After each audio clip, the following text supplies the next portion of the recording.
प्रस्तावना। Jerry Hicks. इस पुस्तक की तरफ आप क्यों आकर्षित हुए हैं या फिर किस कारण से आपने यह पुस्तक पढ़ने के लिए चुनी है? पुस्तक के नाम के किस शब्द ने आपको आकर्षित किया? क्या यह शब्द पैसा था, स्वास्थ्य था, आनंद था, आकर्षित करना सीखना या आकर्षण का सिद्धांत था? कारण कुछ भी हो, लेकिन निश्चित ही आप इस पुस्तक की तरफ आकर्षित हुए हैं। इसके अनेक कारण हो सकते हैं, लेकिन सबसे महत्वपूर्ण बात यह है कि आप जिन चीज़ों की खोज में थे और जो जानकारियाँ आपको चाहिए थी, वह सब इस पुस्तक में उपलब्ध है। यह पुस्तक आनंदित रहने के मूल स्वभाव और उसे प्राप्त करने की दिशा में आपका मार्गदर्शन करेगी। इस पुस्तक को पढ़ते समय आपके ध्यान में यह भी आएगा कि भले ही वर्तमान में आपका जीवन बहुत सुखमय हो, लेकिन यह इससे भी अच्छा हो सकता है। साथ ही यह भी मालूम पड़ेगा कि हमें हमारा जीवन कितना सुखमय बनाना है, यह हमारे स्वयं पर निर्भर होता है। इस पुस्तक में व्यवहारिक जीवन में उपयोगी कितनी ही पद्धतियाँ दी हुई हैं, जिनके आधार पर आप अपने स्वप्निल जीवन को यथार्थ में ला सकते हैं। इन पद्धतियों के सतत उपयोग द्वारा आप अपने जीवन में स्वास्थ्य, समृद्धि और आनंद का निर्माण कर सकते हैं। अर्थात वो आपका जन्मसिद्ध अधिकार ही है। इन बातों को इतना निश्चय पूर्वक इसीलिए कह सकता हूँ क्योंकि मैंने स्वयं इन सब बातों का अपने जीवन में अनुभव किया है। जैसे जैसे मैं इन पद्धतियों का उपयोग करने लगा, वैसे वैसे मैं अपने जीवन में कई बेहद उत्तम बातें साध्य करने लगा। आज वर्ष 2008 के पहले ही दिन कैलिफोर्निया में स्थित अपने स्वर्गनुमा आलीशान घर में बैठकर मैं यह प्रस्तावना लिख रहा हूँ। यह आलीशान घर और परिसर इन्हीं पद्धतियों के उपयोग का जीता जागता सबूत है। मेरी और एस्थर की शादी होने के बाद, यानी वर्ष 1980 से लेकर हमें जब भी समय मिलता, हम यहाँ आते थे और यहाँ के वातावरण का लुत्फ उठाते थे। यहाँ आना हमारे लिए किसी खुशनुमा त्योहार जैसा ही होता था। आज हमने सैन डिएगो में खुद का घर ले लिया और हमेशा के लिए यहाँ रहने आ गए। जिस प्रकार का विचार हमने किया था और जो चित्रीकरण हमारे मस्तिष्क में था, बिल्कुल वैसा ही घर हमें यथार्थ में देखने को मिला। इस घर की प्रत्येक चीज जैसी हमें चाहिए थी वैसी ही है। काफी बड़ा और प्रशस्त घर, जिसके सामने 15 सीटर गाड़ी खड़ी करने की खाली जगह, हरियाली, खुली हवा, बड़ी बड़ी खिड़कियां और उनको सुशोभित करने वाले पर्दे, फर्नीचर, लाइटें, वातानुकूलित कमरे, हॉल, किचन, बेडरूम, यह सब करने के लिए मिलने वाले सर्वोत्तम कारीगरों का साथ। इस जगह की जितनी भी तारीफ की जाए उतनी ही कम है। इस परिसर में रहने वाला प्रत्येक व्यक्ति भी उतना ही वैशिष्ट्यपूर्ण है। हजारों प्रकार की विविध वस्तुएं बेचकर करोड़ों रुपए कमाने वाले अमीर लोगों का सहवास इसे इस जगह की विशिष्टता कहा जाता है। इसके अलावा यहाँ का समुद्र तट इस जगह को एक अलग ही महत्व प्रदान करता है। जीवन सुंदर है, वाकई में सुंदर ही है। मैं और एस्थर अभी अभी समुद्र तट से घूम कर आए हैं और हम अब्राहम की नई किताब को अंतिम स्वरूप दे रहे हैं। इस पुस्तक का नाम है money and the law of attraction, learning to attract wealth, health and happiness. करीब 40 साल पुरानी बात होगी जब हम देश भर के अलग अलग कॉलेजों में जाकर कुछ कार्यक्रमों का सादरीकरण करते थे। उसी दौरान मॉन्टेनो के एक छोटे से शहर के होटल में बैठे हुए मुझे एक पुस्तक हाथ लगी। वो थी नेपोलियन हिल की थिंक एंड ग्रो रिच। इस पुस्तक ने पैसे से संबंधित मेरी सभी धारणाओं को बदल दिया। साथ ही मुझे पैसे से संबंधित इतनी विस्तृत विचार शैली प्रदान की, जिसकी मदद से मैंने अपने जीवन में आर्थिक स्तर पर बहुत बड़ा यश प्राप्त किया। वास्तव में पैसा कमाना मेरे जीवन का मूल उद्देश्य कभी भी नहीं था, लेकिन इस पुस्तक को प्राप्त करने के कुछ समय पहले से मुझे लगने लगा था कि मुझे मेरे पैसे कमाने की पद्धति में बदलाव लाना चाहिए। साथ ही मुझे अधिक पैसा कमाने की ज़रूरत महसूस होने लगी थी। इन सब विचारों के दौरान ही मेरे हाथ लगी ये पुस्तक, यानी मेरे सभी प्रश्नों के उत्तर के लिए संजीवनी साबित हुई। मॉन्टेनो के हॉल में थिंक एंड ग्रो रिच पुस्तक मिलने के कुछ दिन बाद मेरी मुलाकात एक व्यक्ति से हुई जिसने मुझे व्यवसाय के लिए अवसर उपलब्ध करवा दिया, जिससे मुझे विश्वास हो गया कि यह सब इस पुस्तक का ही प्रभाव है।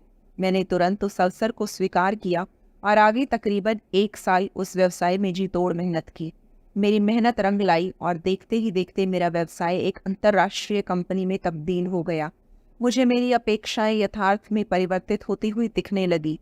जब मुझे इस पुस्तक की क्षमता पर भरोसा हो गया, तो मैं इस पुस्तक का उपयोग मार्गदर्शिका के रूप में करने लगा और साथ ही मेरे पहचान के लोगों को भी पुस्तक के आधार पर मार्गदर्शित करने लगा। लेकिन मुझे आश्चर्य हुआ कि उस पुस्तक का जो लाभ मुझे प्राप्त हुआ, वो सभी को नहीं हुआ। मैंने जिन जिन लोगों को इस पुस्तक के सिद्धांत बताए, उनमें से सिर्फ 2-4 लोगों को ही आर्थिक लाभ हुआ। इससे मेरे मन में कई प्रश्न उठे और मैंने सोचा कि ज़रूर इसके पीछे कोई और कारण भी है। और फिर मैंने ऐसे प्रश्नों के उत्तर ढूंढना शुरू किया जिनसे सभी की आर्थिक समस्या का समाधान निकले। मेरे पैसे कमाने के अनुभव से मुझे एक बात की पुष्टि तो हो गई थी कि पैसे कमाना एक कला है और ये कला सीखी जा सकती है। अमीर बनने के लिए आपको किसी अमीर परिवार में जन्म लेने की आवश्यकता नहीं है। साथ ही किसी विशेष देश, शहर आदि में रहने की, स्कूल में अच्छे मार्क्स लाने की, किसी विशेष वर्ग या लंबाई आदि की भी आवश्यकता नहीं है, बल्कि आवश्यकता है कुछ सिद्धांतों को समझने की और रोजमर्रा के व्यवहार में उन पर अमल करने की। एक और बात मेरे ध्यान में आई कि एक ही शब्द से सभी को एक जैसा बोध नहीं होता है, इसीलिए एक ही पुस्तक का सभी पाठकों को एक जैसा लाभ नहीं होता है। तो आगे क्या? इसकी खोज करते समय ही इल्यूजन नाम की पुस्तक मुझे मिली। इस पुस्तक ने मेरे विचारों को एक नई दिशा प्रदान की। कुछ समय के लिए मैं भी भाव विभोर हो गया, लेकिन इसमें से मुझे व्यवहार में उपयोग आने वाला कोई भी सिद्धांत नहीं मिला। आगे फिनिक्स नाम का पुस्तकालय में घूमते हुए मुझे ऊंचाई पर रखी एक पुस्तक दिखी। वैसे तो मैं पुस्तकालय सिर्फ घूमने गया था, शायद इसी कारण मुझे कुछ अलग प्रकार की पुस्तक देखने का मोह हुआ। मैंने वो पुस्तक नीचे उतारी जिस पर लिखा था सेथ स्पिक्स और जिसके लेखक थे जेन रॉबर्ट और रॉबर्ट एफ। यह सिर्फ एक पुस्तक ही नहीं थी, बल्कि पुस्तकों की पूरी श्रृंखला थी। मैंने ये पूरी श्रृंखला पढ़ डाली। इस पुस्तक में लेखक ने सेथ यानी भौतिक जगत के अस्तित्व में नहीं पाए जाने वाली जीवात्मा से बातचीत का वर्णन किया था। शुरुआत में मुझे भी बहुत अजीब लगा, लेकिन मैं उस विषय के बहुत अंदर ना जाकर उसमें से अपने लिए फायदेमंद सिद्धांतों का संग्रहण करने लगा। मैंने पेड़ के अस्तित्व के बारे में जानने के स्थान पर सिर्फ उसके फलों के स्वाद लेने का निर्णय लिया। सेथ से संबंधित 2 विचार इस पुस्तक में दर्शाए गए हैं। एक तो आपके जीवन में जो कुछ भी घट रहा है वह आप और सिर्फ आपके ही कारण घट रहा है। दूसरा, आपकी शक्ति का स्रोत भूतकाल या भविष्यकाल में न होकर सिर्फ आपके वर्तमान में है। अर्थात जितना मैंने समझा और उसे अमल में लाने का प्रयास किया, उससे एक बात तो पक्की हुई कि मुझे ये बातें पूरे तरीके से समझ में नहीं आई हैं। जैन जीवित न होने के कारण उनसे चर्चा करना संभव नहीं था। इस कारण सेथ वास्तव में क्या कहना चाह रहा था, यह मेरे लिए प्रश्न ही बना रहा। इसी तरह जीवात्माओं से बात करके उनका मार्गदर्शन प्राप्त करने का कार्य मेरी पत्नी एस्थर द्वारा किया जा रहा है। इस मार्गदर्शन को इब्राहिम के विचार के नाम से सभी को उपलब्ध कराया जाता है। यदि आपको इस विषय से संबंधित जानकारी चाहिए तो आप इसे www.abraham.hicks.com से प्राप्त कर सकते हैं। 1985 में जब एस्थर के माध्यम से जीवात्माओं से संपर्क स्थापित होने लगा, तो मुझे विश्वास होने लगा कि अब मुझे मेरे सभी प्रश्नों के उत्तर मिल सकते हैं। मैं एस्थर को माध्यम बनाकर उनसे संपर्क साधने लगा, उनसे विभिन्न प्रकार के प्रश्न पूछने लगा। ये प्रश्न व्यवहारिक, आध्यात्मिक आदि अनेक विषयों से संबंधित होते थे, जिनके उत्तर लोगों को चाहिए थे। पिछले 20 वर्षों से इस तरीके से हम इन प्रश्नों के उत्तर ढूंढ रहे हैं और उन्हें कैसेट्स और पुस्तक के माध्यम से सभी को उपलब्ध करा रहे हैं। वैश्विक सिद्धांत को समझना ही इसका मूल उद्देश्य है। इन 20 सालों में अनेक सीडी, टेप, रेडियो कार्यक्रम और हमारे वर्कशॉप के माध्यम से लाखों लोगों तक इब्राहिम की बातें पहुंची हैं। साथ ही अनेक जग विख्यात लेखकों ने भी अपने लेखन के माध्यम से इन बातों का जिक्र करने की शुरुआत की। 2 साल पहले ही एक ऑस्ट्रेलियन टीवी निर्माता ने हमसे संपर्क करके कहा कि उन्हें हमारे इब्राहिम के कार्य पर एक सीरियल बनाना है। उन्होंने कुछ दिन हमारे साथ बिताए, हमसे जानकारी एकत्रित की और हमारे विद्यार्थियों से और अधिक जानकारी एकत्रित करते हैं और इसे पिक्चराइज करते हैं, ऐसा कहकर वो चले गए। उस दिग्दर्शक ने उस सीरियल को सीक्रेट का नाम दिया, जिससे इब्राहिम के विचारों का सारांश था और आकर्षण के सिद्धांत पर सविस्तार जानकारी दी। उस सीरियल को टीवी चैनल ने प्रसारित करने से इनकार कर दिया। बाद में आश्चर्यजनक रूप से यह जानकारी डीवीडी और बाद में पुस्तक के रूप में दुनिया के सामने आई। अब सीक्रेट के माध्यम से यह आकर्षण का सिद्धांत दुनिया के करोड़ों लोगों के घरों तक पहुंचने लगा। इस सिद्धांत के द्वारा उनके जीवन में आमूलाग्र परिवर्तन भी होने लगा। आपके द्वारा पढ़ी जा रही इस पुस्तक में हमारे पिछले 20 वर्ष की जानकारी का सारांश है और पहली बार ही रिकॉर्ड रूपी यह जानकारी पुस्तक के रूप में सबके सामने आई है। जिस प्रकार यह जानकारी रिकॉर्ड में है उसी रूप में न दर्शाकर उस पर कुछ काम करके उसे आसान और समझने लायक बनाकर प्रदर्शित की है। सिखाने का नियम ऐसा है कि सबसे पहले यह बताइए कि आप क्या बताने वाले हैं, उसके बाद आप जो बताना चाहते हैं वह बताएं, अंत में बताएं कि आपने क्या बताया। इसी तरह से उस पुस्तक में आपको कुछ बातें बार बार पढ़ने को मिलेंगी, क्योंकि जब हम किसी चीज़ को बार बार पढ़ते हैं तो वो ज़्यादा पक्की हो जाती है। हमें यकीन है कि इस पुस्तक में दी हुई पद्धति का उपयोग करके आप एक नई और विकसित कार्य प्रणाली तैयार करेंगे। प्रसार माध्यम में अक्सर कहा जाता है कि लोगों की जानकारी देने की बजाय उनका मनोरंजन करना ज़्यादा अच्छा होता है, लेकिन सिर्फ मनोरंजन करने की जगह जानकारी प्रदान करना ज़्यादा महत्वपूर्ण है। इस पुस्तक में आपको मनोरंजन के अतिरिक्त जीवन परिवर्तन करने वाली जानकारी प्राप्त होगी। किसी उपन्यास को पढ़कर निश्चित ही मनोरंजन होता है, लेकिन बाद में वह उपन्यास एक कोने में रख दिया जाता है। यह पुस्तक उससे भी अलग है। भविष्य में यह पुस्तक आपको भरपूर पैसा, समृद्धि और स्वास्थ्य प्राप्त करने के लिए गाइड का काम करेगी। मुझे हमेशा ऐसा लगता था कि जो लोग आर्थिक क्षेत्र में प्रगति के लिए प्रयासरत हैं, ऐसे लोगों की समस्याओं का निदान होना चाहिए। यह पुस्तक मेरी उस इच्छा के पूर्ण होने का प्रतीक है। लोगों को आर्थिक समृद्धि प्राप्त करने में जो भी समस्याएं आती हैं, उन सभी समस्याओं का निदान इस पुस्तक में उपलब्ध है। यह पुस्तक हमारी लॉ ऑफ अट्रैक्शन श्रृंखला की दूसरी पुस्तक है। पहली थी लॉ ऑफ अट्रैक्शन, दूसरी यह रिलेशनशिप पर आधारित और अंतिम अध्यात्म पर आधारित पुस्तक प्रकाशित होना है। इस पुस्तक का मूर्त रूप में आना मेरे और एस्थर दोनों के लिए एक सुखद अनुभव है, क्योंकि इस पुस्तक को आकार देते समय हमें बहुत ही आनंद का अनुभव हो रहा था। इस दौरान अब्राहम की कितनी ही बातों की हमने समीक्षा की है। अब्राहम के विचारों का मेरे ऊपर होने वाला परिणाम वाकई में अवर्णनीय है। आज प्रसिद्धि के शिखर पर होते हुए भी उन विचारों का फायदा हम ले रहे हैं। हमारे ऊपर किसी भी प्रकार का कर्ज नहीं है, हमें किसी भी प्रकार की कोई बीमारी भी नहीं है। जहां अभी हम हैं वहां से और आगे जाने का ससंभव प्रयास हम कर रहे हैं। हम हमारे अनुभव द्वारा पूर्ण विश्वास से कह सकते हैं कि हाँ, ऐसा होता है, जरूर होता है। संपादकीय टिप्पणी। जीवात्माओं से संवाद स्थापित करते समय बोले जाने वाले शब्द हमारी रोजमर्रा की भाषा के शब्द हों यह जरूरी नहीं। अनेक बार उनकी भावनाओं को दर्शाने हेतु नए शब्दों की निर्मित हुई है, जिससे शब्दों के स्थान पर भावना पहुंचाना मुख्य उद्देश्य है। भाग 1, परिवर्तन और पुस्तक के महत्वपूर्ण पहलू। आपकी कहानी और आकर्षण का नियम। क्या आपके मन में कभी यह प्रश्न आया है कि हमारा जीवन अर्थात क्या? इसका आसान उत्तर है कि आपके विचारों और स्वयं की कहानी को आकर्षण के नियम द्वारा दी गई प्रतिक्रिया अर्थात आपका जीवन। आपके जीवन में घटी हुई प्रत्येक घटना और उसके घटक आकर्षण के नियम का परिणाम होते हैं। साधारण भाषा में इसका अर्थ है कि आपके जीवन में क्या क्या घटित होने वाला है, यह इस बात पर निर्भर करता है कि आप स्वयं के लिए किस प्रकार की कहानी की कल्पना करते हैं, जिसमें आपके आनंद का स्तर और समाधान ऐसी कितनी ही बातों का समावेश होता है। यदि आप अपने जीवन में बदलाव लाना चाहते हैं तो आपको अपनी कहानी बदलनी पड़ेगी। हम आपको निश्चयपूर्वक कहते हैं कि यदि आप अपनी कहानी को बदल सके तो आपका जीवन बदलकर निश्चित ही सफलता का मापदंड बनेगा। शुरुआत में भले ही यह कितना भी कठिन लगे, लेकिन आकर्षण का नियम समझने के बाद इसे प्राप्त करना आपको आसान लगने लगेगा।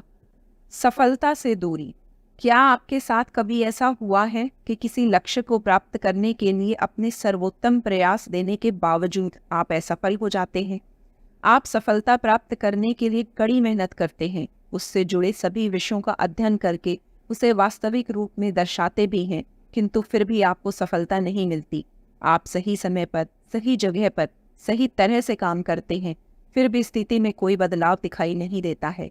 पहली बार जब आपके मन में सफलता प्राप्त करने की इच्छा जागृत हुई होगी तो आपने अपने गुरु या मार्गदर्शक से सफलता प्राप्त करने से संबंधित सभी नियम सीखे ही होंगे। आपके शिक्षक, पालक, मित्र आदि आपको जो भी ज्ञान देना चाह रहे थे वह सब आपने प्राप्त किया ही होगा। साथ ही उनके द्वारा बताए सभी सिद्धांत भी समझ ही लिए होंगे।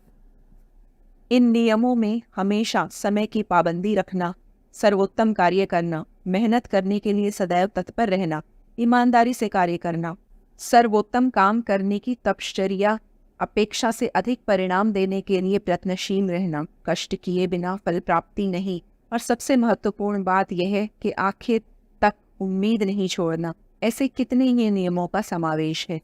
लेकिन इतनी मेहनत करने के बाद भी जब आपको सफलता नहीं मिलती है तो यह आपके दिमाग को झकझोर कर रख देता है। इतना ही नहीं, बल्कि आपको यह जानकर और अधिक दुख होता है कि जिन लोगों ने आपको यह नियम बताया है वे भी अपने जीवन में असाधारण सफलता हासिल करने में असफल रहे। इसके विपरीत आपको कई ऐसे लोग मिलेंगे जो बिना इन नियमों का पालन किए सफलता के शिखर पर पहुंच गए हैं। यह सब देखकर आपके मन में एक प्रश्न जरूर उठा होगा कि आखिर ये सब चल क्या रहा है। इतनी जी तोड़ और ईमानदारी से मेहनत करने वाले लोग इस तरह असफल क्यों होते हैं? स्कूल से निकाले गए लोग आज करोड़पति हैं और उच्च शिक्षित लोग बेरोजगार। कुछ लोग अपने संपूर्ण जीवन में कड़ी मेहनत करते हैं लेकिन उनके पास कुछ भी बचत नहीं होती है। उनके पास बिल्कुल भी पैसा नहीं होता है। उनकी स्थिति इतनी दयनीय होती है कि उनकी अंतःक्रिया के लिए भी पैसे उधार लेने पड़ते हैं। तो फिर इतनी मेहनत और कठिनाई आखिर कहाँ गई? अमीर लोगों को ऐसा क्या पता है जो इन्हें नहीं पता है? सर्वोत्तम प्रयास भी पर्याप्त नहीं होते। जब लोग उन्हें ज्ञात सभी नियमों का पालन कर चुके होते हैं और ऐसा करके थकने के बावजूद भी जब उन्हें सफलता नहीं मिलती है तो इनका निराश होना स्वाभाविक है। ऐसे वक्त हताश होने की भी बहुत संभावना होती है और जब ऐसा होता है तब वह स्वयं को और परिस्थिति को दोष देना शुरू कर देते हैं। इसके साथ ही अमीर और सफल लोगों को भी दोष देना शुरू कर देते हैं तथा उनकी अमीरी और सफलता के निरर्थक होने की चर्चा भी चालू कर देते हैं। यदि आपके साथ भी ऐसा ही कुछ हो रहा है तो इस परिस्थिति को मात देने और इससे बाहर आने में ये पुस्तक निश्चित तौर पर आपकी मदद करेगी। जब हम इस प्रकार से किसी की सफलता को निरर्थक ठहराते हैं तब वास्तविक रूप में दो बातें होती हैं। हमें अपेक्षित सफलता और संपत्ति तो प्राप्त होती ही नहीं है बल्कि ईश्वर प्रदत्त खुशी और अच्छा स्वास्थ्य प्राप्त करने का अपना मूलभूत अधिकार भी हम गंवा देते हैं। इस परिस्थिति में एक और गलती प्रमुखता से होने का अंदेशा यह होता है कि उस व्यक्ति को ऐसा वहम होने लगता है कि उन्हें सफलता प्राप्त न हो पाए इसके लिए कोई षड्यंत्र कर रहा है, कोई जानबूझकर उसकी और सफलता के बीच में आ रहा है, इसे सफलता नहीं मिल पाए कोई ऐसी परिस्थिति का निर्माण कर रहा है। साथ ही उसे ऐसा भी लगने लगता है कि इन बंधनों से निकले बिना सफलता प्राप्त हो ही नहीं सकती है। लेकिन हम आपको निश्चयपूर्वक बताते हैं कि कोई भी ऐसी भावना या विचार करने की आपको कोई आवश्यकता नहीं है, क्योंकि कोई भी दूसरा व्यक्ति न तो आपको सफलता अर्जित करके दे सकता है और न ही आपसे आपकी सफलता छीन सकता है। प्रत्येक व्यक्ति की सफलता उसके स्वयं पर निर्भर करती है। इस पुस्तक को लिखने का हमारा मुख्य और सबसे महत्वपूर्ण उद्देश्य सभी को यह सुनिश्चित करवाना है कि उनकी सफलता की कुंजी उनके स्वयं के हाथों में है। इच्छा पूर्ति। अब वो समय आ गया है जब आप एक बार फिर अपने मूल स्वभाव और अस्तित्व के अनुसार अपना जीवन जी सकते हैं। आप अपेक्षित सफलता और खुशी को प्राप्त कर सकते हैं। इसके लिए आप किसी भी प्रकार का तनाव या चिंता करने की जगह सिर्फ इस पुस्तक को पढ़ें। इस पुस्तक में आपके सभी मुद्दों सहित यह स्पष्ट हो जाएगा कि सफलता को किस प्रकार आकर्षित किया जाए।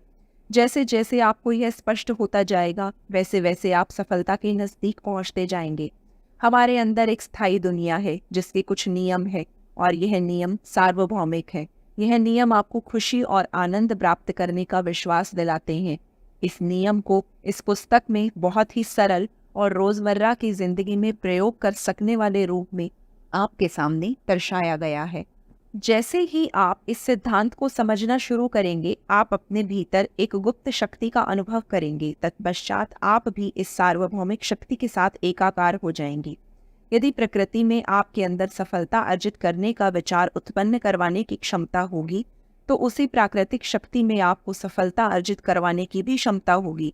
इसी को सिद्धांत कहते हैं। सफलता अर्जित करना मेरा जन्मसिद्ध अधिकार है। बहुत से लोग असफल होने पर अपनी असफलता का दोष दूसरों को देते हैं। उन्हें हमेशा ऐसे लगता है कि उनकी असफलता के लिए कोई और जिम्मेदार है। अपनी असफलता की जिम्मेदारी स्वीकार करने की बजाय उन्हें दूसरों पर दोष मढ़ना ज़्यादा सहज और आसान लगता है। लेकिन ऐसा करते समय वह एक बात भूल जाते हैं कि जब वह अपनी सफलता या असफलता का श्रेय दूसरों को देते हैं तो वह परिस्थिति को बदलने की अपनी क्षमता को भी खो देते हैं। जब कभी किसी के मन में ये भावना विकसित होती है कि उन्हें अपेक्षित सफलता नहीं मिली है, तो उस समय एक और घटना घटित होती है, अर्थात उनके मन में अनजाने में ही सफल लोगों के प्रति द्वेष और गुस्से की भावना का निर्माण होने लगता है और इन्हीं विचारों में उलझे होने के कारण उनके अंदर नकारात्मक भाव घर करने लग जाते हैं। उनके अंदर उत्पन्न होने वाली नकारात्मकता की भावना भी उन्हें एक बहुत बड़ा संकेत देती है। वो सफलता तो चाहते हैं लेकिन असफलता से दुखी होते हैं। वे स्वास्थ्य तो चाहते हैं लेकिन बीमारी उनका पीछा नहीं छोड़ती। वो आज़ादी तो चाहते हैं लेकिन बंधनों के साथ जीते हैं। वह सब कुछ खुशनुमा और आसान करना चाहते हैं लेकिन उनके लिए परिस्थिति दिन प्रतिदिन कठिन और कष्टप्रद होती जाती है। उन्हें गलती का आभास तो होता है लेकिन क्या गलत हो रहा है वो ये समझ नहीं पाते। लेकिन जो कुछ भी उनके जीवन में घट रहा है उससे ऐसा नहीं कहा जा सकता है कि उनके साथ अन्याय हुआ है या भगवान ने उनकी उपेक्षा की है या अन्य कोई उनकी सफलता उनसे छीन कर ले गया है। वास्तव में यह सब घटित होने का कारण उनका अपने मूल स्वभाव से दूर हो जाना है। असफलता का प्रमुख कारण उन चीज़ों में नहीं है जो आपके नियंत्रण से बाहर हैं, बल्कि उन चीज़ों में है जो आपके नियंत्रण में है। आपके दिमाग के अंदर के कंट्रोल रूम में जो गलत हो रहा है वही विफलता का मुख्य कारण है। एक बार जब आप आकर्षण के नियम को समझ लेते हैं और इसके प्रति आश्वस्त हो जाते हैं तो आपके लिए स्थिति को नियंत्रित करना आसान हो जाता है। अर्थात ऐसा करते समय बचपन से ही भावनाओं के माध्यम से हमारा मार्गदर्शन करने वाली प्रणाली कार्यरत रहती ही है। पैसा खुशी या दुख का मूल कारण। बहुत सारे लोग मानते हैं कि पैसा ही सुख या दुख का मूल कारण है। यह धारणा पूर्ण रूप से गलत है, लेकिन यह भी सच है कि पैसा आपके जीवन का एक अभिन्न अंग है। क्योंकि हम विभिन्न कारणों से दिन में सैकड़ों बार पैसे के संपर्क में आते हैं, जिससे यह आभास होना स्वाभाविक ही है कि पैसा ही सुख और दुख का मूल कारण है। इसीलिए आपके जीवन पर इतना प्रभाव डालने वाले धन को यदि आप नियंत्रित कर सकते हैं तो आपको निश्चित रूप से एक बड़ी जीत का समाधान अवश्य मिलेगा। दूसरे शब्दों में कहा जाए तो पैसा आपके जीवन का एक अभिन्न अंग है और जब आप वित्तीय सफलता प्राप्त करते हैं तो आपके जीवन में अधिकांश समय आप सफलता की भावना के साथ जीते हैं।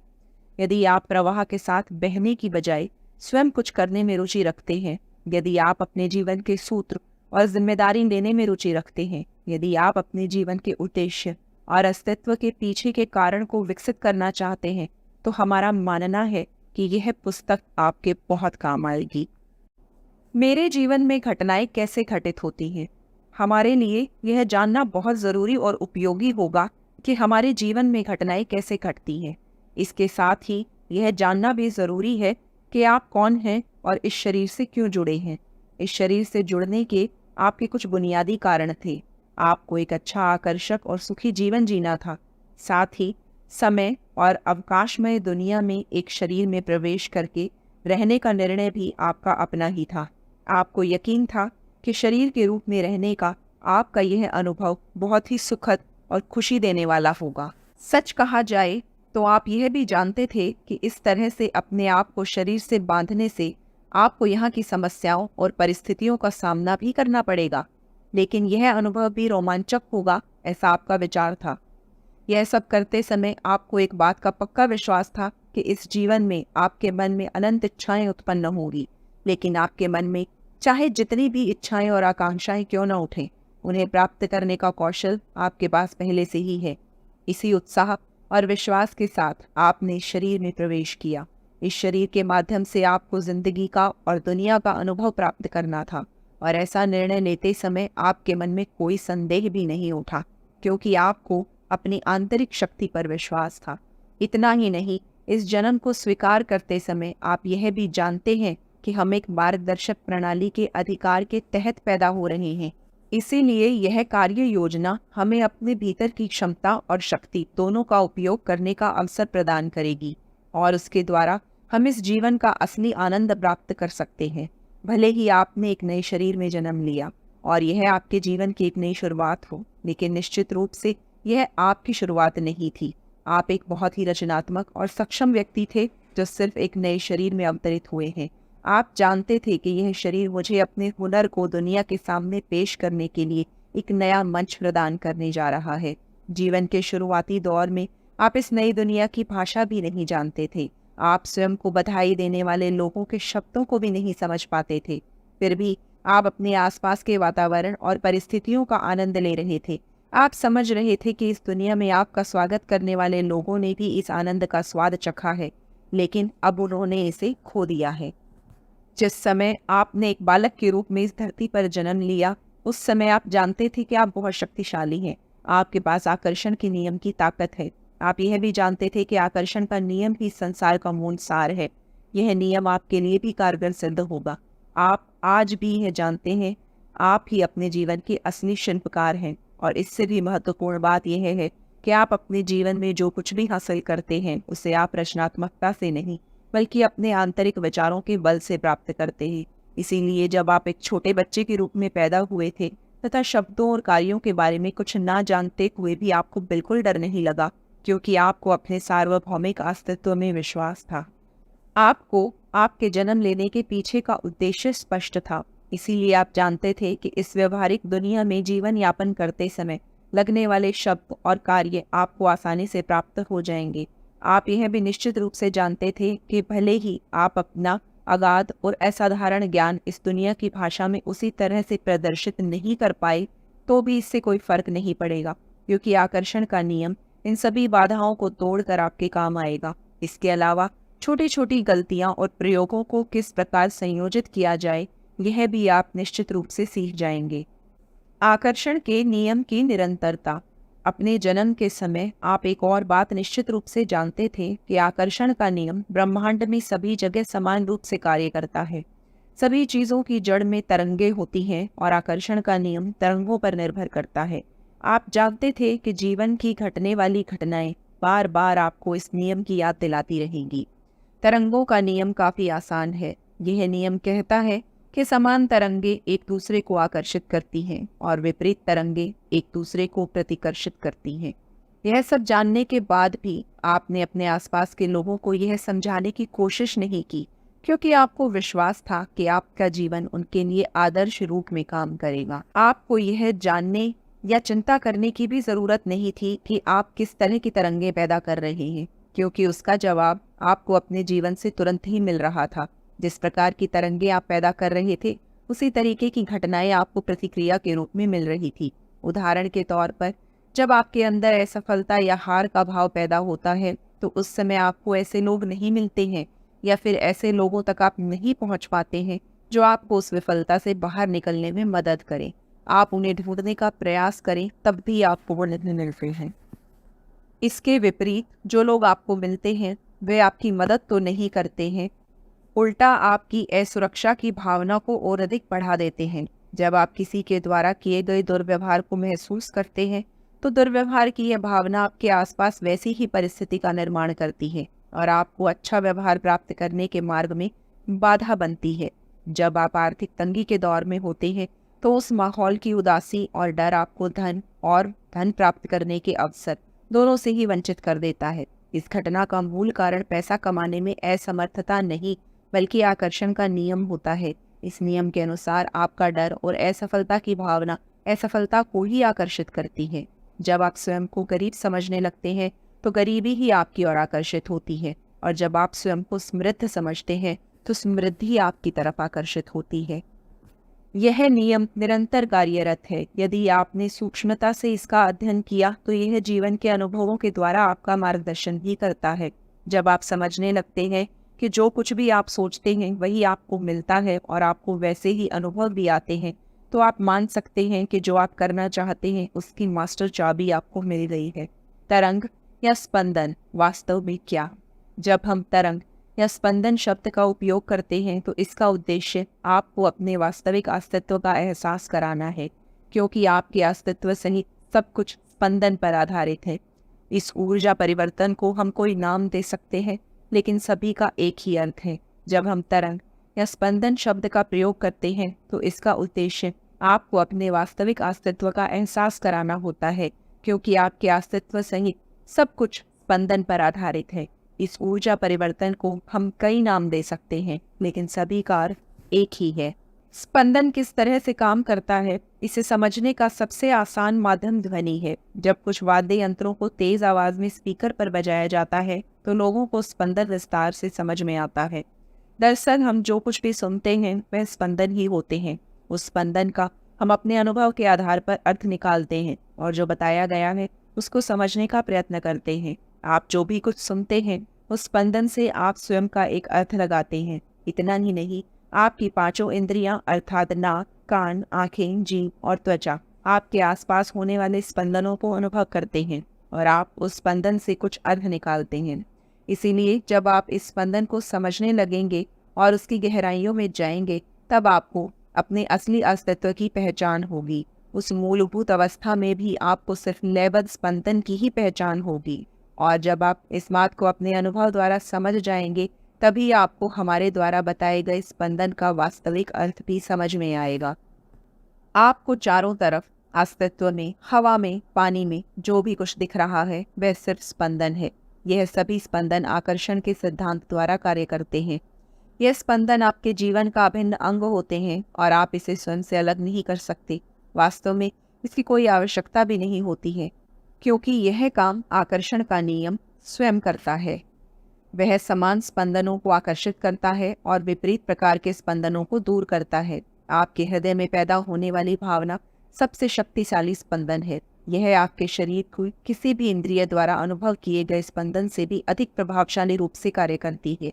आपके हृदय की भावनाएं आपको हमेशा वर्तमान परिस्थिति से अवगत कराती हैं और साथ ही आपके मूलभूत अस्तित्व के स्पंदन से तुलना भी कराती हैं। अभौतिक जीवन स्पंदन है, भौतिक जीवन भी स्पंदन है। स्पंदन के कक्ष के बाहर कुछ भी घटित नहीं होता है, अर्थात सभी चीजें आकर्षण के सिद्धांत की कक्षा में ही आती हैं। अपनी स्पंदन संबंधित जानकारी के आधार पर आप भौतिक और अभौतिक दोनों ही संसार को जोड़ सकते हैं। जिस प्रकार आपको अपनी आंखों की रचना और उसकी जटिल कार्य प्रणाली समझने की आवश्यकता नहीं होती है, या आपको बल्ब जलाने के लिए इलेक्ट्रिसिटी की जटिल कार्य प्रणाली समझनी नहीं पड़ती है, यह नियम भी उसी प्रकार कार्य करता है। अतः आपको आकर्षण के नियम में निहित अच्छी और बुरी बातों को जानने के लिए स्पंदन से संबंधित विस्तारित जानकारी महसूस करना भी जरूरी नहीं है। यदि आप अपने अंदर के स्पंदनों को स्वीकार करते हैं और सचेत रूप से इन स्पंदनों को भावनाओं के आधार पर निर्देशित करते हैं, तो आप अपने जीवन पर नियंत्रण कर सकते हैं। आसानी से वो सब हासिल कर सकते हैं जो आप अपने जीवन में हासिल करना चाहते हैं। समृद्धि की भावना। जब किसी व्यक्ति को भावना और वास्तविक घटना के बीच का संबंध समझ में आने लगता है, तो वह व्यक्ति जो चाहता है उसे प्राप्त करने में सक्षम होता है। और यदि वह इस संबंध को अनुभव ही नहीं कर पाया और हमेशा असफलता के बारे में ही सोचता रहा, तो असफलता खुद ब खुद उसके पास आ जाएगी और सफलता उसे घुमाती रहेगी। इसी अज्ञानता के कारण लोग अनजाने में अपनी असफलता का कारण ढूंढते रहते हैं और इसके लिए अपने आसपास की परिस्थितियों को दोष देते हैं। हम इसीलिए सफल नहीं हो पाए क्योंकि हमें ऐसा स्वस्थ वातावरण नहीं मिला। हम इसीलिए असफल हुए क्योंकि हमारे माता पिता भी असफल रहे हैं। मैं इसीलिए असफल हूँ क्योंकि मेरी सफलता कोई और छीन कर ले जाता है। मेरा भूतकाल ही मेरी असफलता का कारण है। लोग मुझे फंसाते हैं, मुझे नज़रअंदाज करते हैं, मेरा हक छीन लिए जाते हैं, मेरे रिश्तेदार मेरी मदद नहीं करते हैं, मेरे जीवन साथी मेरी बात नहीं सुनती है, आदि इत्यादि। लेकिन यहाँ हमें यह याद दिलाना आवश्यक है कि सच्चाई कुछ और ही है। जैसे वह व्यक्ति इसीलिए समृद्ध नहीं हो पा रहा क्योंकि वह समृद्ध होने के लिए लगने वाले स्पंदन की जगह अलग ही स्पंदन का निर्माण कर रहा है। कोई भी व्यक्ति गरीबी से स्पंदन का निर्माण करके समृद्ध नहीं हो सकता। जब तक आप समृद्धि के स्पंदनों का निर्माण नहीं करेंगे, तब तक समृद्धि आपकी ओर आकर्षित होगी ही नहीं। यदि यह मान भी लिया जाए तो भी कई लोगों का सहज प्रश्न होता है कि बिना समृद्ध हुए हम समृद्धि के स्पंदन का निर्माण कैसे करें? क्या उसके लिए समृद्ध होना जरूरी नहीं है? हमें उनकी यह बात ठीक लगी क्योंकि यह सच भी है कि समृद्ध इंसान को समृद्धि के स्पंदन का निर्माण कराना आसान है। उस इंसान को सिर्फ अपने चारों तरफ की समृद्धि की तरफ ही ध्यान देना है, जिससे यह वातावरण स्वयं ही स्पंदनों का निर्माण करके अन्य बातों को आकर्षित करेगा। लेकिन जब आप समृद्ध नहीं हैं, तो आपको समृद्धि की कल्पना करनी पड़ेगी और यथार्थ में वह वस्तु हो या न हो, उसके होने की भावना का निर्माण करना पड़ेगा। वर्तमान में जो हमारे पास है, उस विषय के स्पंदनों का निर्माण करके आप परिस्थिति को कभी भी नहीं बदल सकते हैं। यदि आपको बदलाव लाना है, तो आपको वर्तमान स्पंदनों को बदलना पड़ेगा। इसके लिए सबसे पहले यह समझना होगा कि इच्छा पूरी होने पर या जो आपकी वांछित इच्छा है उसके प्राप्त होने पर आप किस प्रकार की भावना में होंगे। हमें सबसे पहले खुशी और संतुष्टि की उस भावना को खोजना होगा, उसे उत्पन्न करना होगा। साथ ही आप जो हासिल करना चाहते हैं, उसके हासिल होने के बाद की परिस्थिति और उससे मिलने वाले समाधान की काल्पनिक तस्वीर और वैसी भावना निर्मित करनी होगी। जब समृद्धि के स्पंदन के बिना समृद्धि की अपेक्षा की जाती है, तब उसका होना असंभव होता है। लेकिन जब उस प्रकार के स्पंदनों का निर्माण किया जाता है, तो सफलता अपने आप चलती हुई आती है। यही आकर्षण का नियम है। लापरवाही की जगह विचार पूर्वक जीवन शैली ज्यादा जिएं। आपको अपने अंदर स्थित स्पंदन और ज्ञान का बोध हो, इसीलिए हम आपको यह पुस्तक सौंप रहे हैं। जब तक आपको अपने अंदर के इस ज्ञान की पहचान नहीं होगी, तब तक इन शब्दों और जानकारी का आपको ज्यादा उपयोग होने वाला नहीं है। अतः अब उठने का और अपने अंदर की शक्ति को जागृत करने का समय आ गया है। इसीलिए एक गहरी सांस लेकर स्वयं को शांत करें और अत्यंत सावधानी पूर्वक इस पुस्तक के प्रत्येक शब्द की गहराई में जाकर अपने सच्चे अस्तित्व को खोजने के लिए इस पुस्तक के प्रत्येक शब्द को बहुत ध्यान से सुनें। यही जागरूकता आपको नई ऊंचाइयों पर लेकर जाएगी। और चूंकि आप स्वयं के प्रति जागरूक हैं, इसीलिए आपको दूसरों पर निर्भर रहने की आवश्यकता नहीं पड़ेगी। आप खुद अपने जीवन के सूत्र अपने हाथों में ले सकते हैं। समुद्र की असीम लहरों पर इधर उधर हिचकोले लेने वाली नाव की तरह अब आप किसी पर निर्भर नहीं हैं। अब आप स्वयं को ढूंढने और अपनी आंतरिक शक्ति को जागृत करने की यात्रा पर निकल पड़े हैं। प्रवाह के साथ न जाकर आप अपने जीवन में एक निश्चित दिशा और उद्देश्य को खोजने के लिए चल चुके हैं। जीवन जैसा चल रहा है, उसे वैसा ही न चलने देकर अब आकर्षण के सिद्धांत द्वारा आप उसे अपनी मर्जी के मुताबिक बनाएंगे। इसकी शुरुआत एक कहानी से होगी। यह कहानी बताएगी कि आपको क्या चाहिए। यह कहानी आपके आदर्श जीवन से संबंधित होने के साथ वह कैसा होना चाहिए इससे संबंधित है। जैसा जीवन वैसी कहानी। यदि आप अपनी कल्पना का असामान्य जीवन जीना चाहते हैं, तो उसके लिए आपको उस तरह से सोचने की ज़रूरत है। यदि आपको यात्रा की दिशा तय करनी है, तो सबसे पहले आपका ध्येय यह निर्धारित करना होगा कि आप कहाँ जाना चाहते हैं। साथ ही उसे वैचारिक स्तर पर भी निर्धारित करना होगा। जब आपने इस धरती पर जन्म लिया, तो दो महत्वपूर्ण चीज़ें काम कर रही थी। एक आकर्षण का सिद्धांत, ब्रह्मांड का सबसे बड़ा और शाश्वत नियम, और दूसरा मार्गदर्शन प्रणाली जो आपके भीतर काम करती है, साथ ही आपका मार्गदर्शन करने के लिए हमेशा क्रियाशील रहती है। आपको एक छोटी सी लेकिन अत्यंत महत्वपूर्ण बात करनी है। वह यह है कि इन दोनों के बीच सामंजस्य बैठाना है, अर्थात खुद की कहानी को बदलना है। जिस प्रकार का जीवन आप जीना चाहते हैं, उस प्रकार की कहानी स्वयं को सुनाना शुरू कीजिए। जब आप अपनी खुद की कहानी बताना प्रारंभ करेंगे, वास्तव में आप इसे हर काम, शब्द और विचार के माध्यम से बताते हैं, तो आपके अंदर बहुत अच्छी भावना का निर्माण होना चाहिए।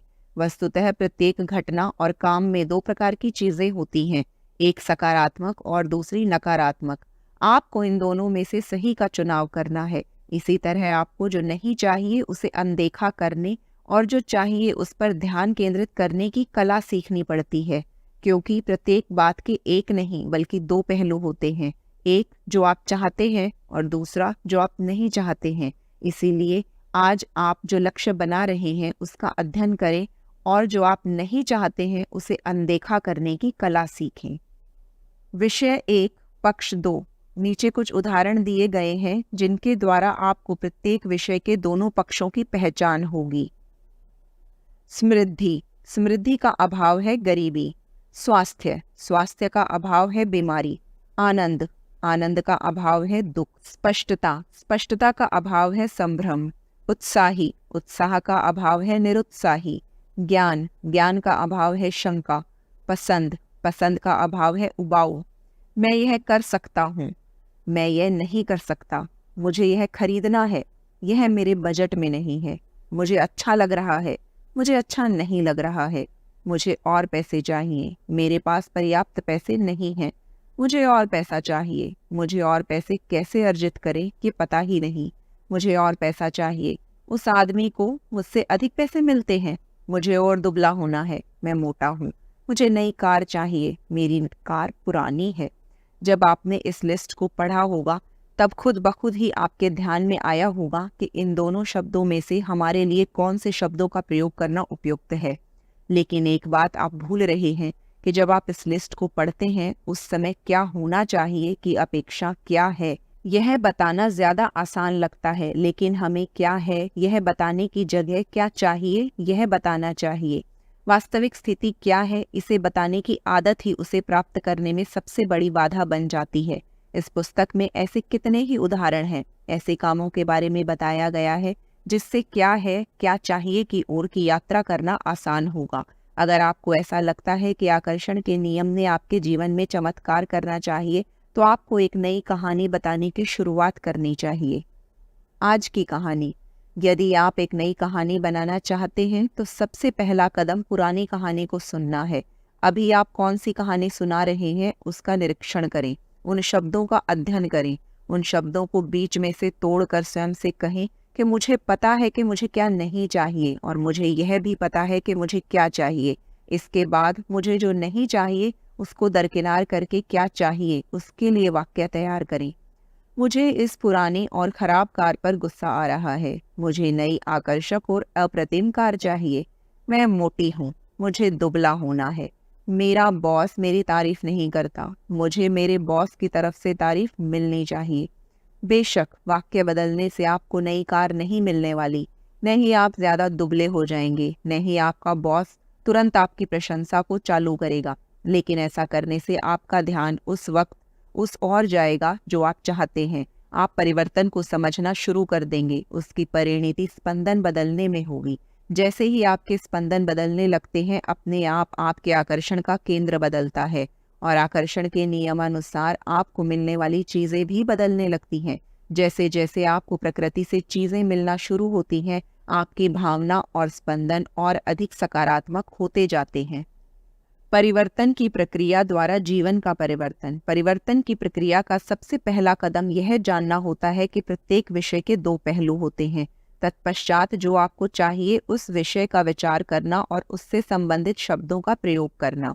जब आप अपने अंदर की भावनाओं को बदलते हैं तब सभी विषयों के प्रति आपको आने वाले अनुभवों में भी परिवर्तन आने लगता है और जो आपको चाहिए ऐसी सभी बातें अस्तित्व में आने लगती हैं। यहाँ एक और बात स्पष्ट करना आवश्यक है कि आप जो कुछ भी कह रहे हैं अगर उसके बारे में आपके मन में कोई संदेह है तो आपके वाक्य कभी अस्तित्व में नहीं आएंगे, क्योंकि आपको जो भी कुछ मिल रहा है वह या तो आपके शब्दों के कारण है या फिर उसके पीछे की आपकी भावनाओं के कारण। और आकर्षण का नियम आपके स्पंदनों पर प्रतिक्रिया करता है, शब्दों पर नहीं। लेकिन एक बात स्पष्ट है कि जब आप क्या चाहिए इस विषय पर बोलते हैं तो सहज रूप से क्या नहीं चाहिए इस विषय पर नहीं बोल पाते। अर्थात एक समय में आप एक ही विषय पर बात कर पाएंगे। इसीलिए जितनी अधिक बार आप क्या चाहिए विषय पर बोलेंगे उतनी ही अधिक बार आपके अंदर उस प्रकार की भावना का निर्माण होगा। अपने आप आपके स्पंदन बदलने लगेंगे। अर्थात जितनी अधिक बार उस संदर्भ में आप बात करेंगे आपकी भावनाएं अपने आप अधिक से अधिक मजबूत होती जाएंगी। अर्थात परिवर्तन की यह प्रक्रिया जितनी दिखती है उससे कहीं अधिक प्रभावी ढंग से काम करती है, क्योंकि इससे सिर्फ शब्द ही नहीं बल्कि और भी कई सारी चीज़ें बदल जाती हैं। दरअसल आप जो नहीं चाहते हैं उसकी बजाय आप जो चाहते हैं उसका विचार करते ही आपके स्पंदन अपने आप सकारात्मक हो जाते हैं। परिणाम स्वरूप आपका पूरा जीवन ही सकारात्मक हो जाता है। जो चाहिए उसका गठन करना। आप स्वयं अपने जीवन की प्रत्येक घटना को सार्थक बनाने की क्षमता रखते हैं। अगर आपके पास यह क्षमता है तो आपको यह भी जानना होगा कि यह सब कैसे होता है। आपके जीवन में जो कुछ भी होता है वह आपके कार्य से, व्यवहार से या फिर आप क्या करते हैं इन सब बातों से नहीं होता है। साथ ही आप किन शब्दों का प्रयोग करते हैं इससे भी नहीं होता है। यह सिर्फ आपके विचारों से ही घटित होता है। इसके पीछे मुख्य कारण यह है कि बिना कुछ सोचे समझे आप उसके बारे में बात नहीं कर सकते और न ही उस प्रकार का कोई काम कर सकते हैं। लेकिन संभव है कि आपका काम या शब्दों का प्रयोग किए बिना उसके बारे में आप विचार कर लेते हैं। इसका सबसे अच्छा उदाहरण यानी कि आपके पड़ोस के बच्चे। यह छोटे बच्चे अपने आसपास के लोगों से उनकी भाषा या काम सीखने के बहुत पहले ही लोगों के स्पंदन द्वारा कितनी ही बातें सीख लेते हैं। प्रत्येक विचार के अपने खुद के स्पंदन होते हैं। आप जो भी कुछ विचार करते हैं उसका एक विशेष स्पंदन होता है। फिर वह विचार किसी और ने दिया हो या फिर स्वयं आपके मन में आया हो या फिर सामने हुई किसी घटना से आया हो, उस प्रत्येक विचार की अपनी स्वयं की स्पंदन होती है। अति शक्तिशाली आकर्षण के नियम की तरह ही यह विचार भी उसके जैसे ही स्पंदन वाले अन्य विचारों को आकर्षित करता है, जिसके कारण पहले का विचार और यह नवीन विचार मिलकर पहले से भी अधिक स्पंदनों का निर्माण करते हैं। आकर्षण के सिद्धांत के अनुसार यह स्पंदन बड़े पैमाने पर विचारों को आकर्षित करते हैं। इस प्रकार यह सिलसिला यूं ही चलता रहता है और हमारी मनचाही इच्छाएं पूरी होने लगती हैं। अपने विचारों के बल पर आप अपने आसपास की घटनाओं, अपने जीवन में आने वाले लोगों और परिस्थितियों का निर्माण कर सकते हैं। जब आपको यह अनुभव होता है कि आप अपने स्वयं के स्पंदन और विचारों से अपने जीवन की घटनाओं और परिस्थितियों को बना सकते हैं, तो आप स्वयं अपने विचारों से अवगत हो जाते हैं और जागरूक होकर आप अपने विचारों को दिशा देने लगते हैं। ध्येय से मिलते जुलते विचार आनंद की प्राप्ति करवाते हैं। अनेक लोगों का मानना है कि उनके अस्तित्व का एक महत्वपूर्ण हिस्सा अदृश्य ही रहता है। उन्हें मालूम रहता है कि उनके दृश्य और भौतिक शरीर के अलावा एक बहुत अधिक महत्वपूर्ण और बड़ा हिस्सा अदृश्य रूप में है, जिसे सही अर्थों में अस्तित्व कहा जाता है। कुछ लोगों ने उसे आत्मा, चैतन्य, मूल स्रोत या ईश्वर का नाम दिया है। आप उसे क्या नाम देते हैं यह जरूरी नहीं है, बल्कि आप उसका अस्तित्व अपने अंदर महसूस करते हैं, यह महत्वपूर्ण है। इतना ही नहीं बल्कि इसका अस्तित्व हमेशा उपलब्ध रहता है और इस भौतिक जगत में आप जो अनुभव लेते हैं वह सभी अनुभव इस अप्रकट अस्तित्व के संदर्भ में भी लागू होते हैं। आप जो कुछ भी बोलते हैं या जैसा भी व्यवहार करते हैं वह सब इस समय रंगमंच पर आपके अस्तित्व के पर्दे पर बड़े पैमाने में अंकित होता है। आप जब जब आपको क्या नहीं चाहिए इस पर विचार करते हैं और ध्यान केंद्रित करते हैं, उसी समय आपके अंदर का आपका अस्तित्व मात्र आपको क्या चाहिए इस लक्ष्य पर ध्यान केंद्रित करने का कार्य करता है। जब आप अपने विचारों की दिशा आपको क्या चाहिए की ओर करने लगते हैं, तो अपने आप आपको अनुभव आने लगता है कि आपके विचार आपके स्क्रीन के विचारों के नज़दीक आ रहे हैं। उसके फलस्वरूप यह विचार आपको खुशी देने लगते हैं। परिणाम स्वरूप आपके अदृश्य अस्तित्व को भी खुशी की अनुभूति होती है। अर्थात जब तक आपके अस्तित्व को खुशी देने वाले विचार और स्पंदन आपके अंदर उत्पन्न नहीं होंगे, तब तक आपको कभी भी संपूर्ण समाधान और खुशी नहीं मिलेगी। उदाहरणार्थ, जब आपके अंदर आपके मूल स्वभाव के प्रेम, आनंद और सकारात्मकता के भाव होंगे और आप मात्र नकारात्मक विचार करके नकारात्मक स्पंदन का निर्माण कर रहे हो, तो उस समय आपको विरोध और भ्रम का अनुभव होता है। आपका मूल स्वभाव प्रेम होने के कारण जब आप द्वेष का विचार करते हैं तो अपने आप ही आपको विरोधाभास का अनुभव होता है। ऐसा ही आपको असफलता का विचार करते समय अनुभव होता है, क्योंकि आपका मूल स्वभाव असफलता का न होकर सफलता का है। ऐसा होने के कारण आप स्वयं ही अपने मूल स्वभाव से दूर हो जाते हैं और उससे दुख का निर्माण होने लगता है। स्रोत की नज़र से दुनिया को देखना। जब आप क्या नहीं चाहिए के स्थान पर क्या चाहिए इस पर ध्यान केंद्रित करते हैं, तो उस समय आप वास्तव में अपने मूल स्वभाव अर्थात अस्तित्व के पास आने लगते हैं। ऐसा करते हुए आप उस स्रोत के पास पहुंचकर उससे एकरूप होते हैं तथा आपके स्पंदन सकारात्मक और सार्वभौमिक स्रोत के अस्तित्व से निर्माण होते हैं। ऐसा करने से आपके विचारों की कक्षा फैलती है और आप अधिक विशाल दृष्टिकोण से दुनिया को देखने लगते हैं। वास्तव में स्रोत की नज़र से दुनिया को देखने का एक अलग ही सुकून है और ऐसा करने के कारण ही आप दुनिया की सर्वोत्तम वस्तुओं को अपनी ओर आकर्षित कर सकते हैं। एस्थर ऐसी ही एक महिला है जिन्होंने वास्तविक अर्थों से उस स्रोत को अनुभव किया है। उस स्पंदन का काफी नजदीक से अनुभव लेने के बाद उन्होंने उस अस्तित्व और चैतन्य को इब्राहिम का नाम दिया है।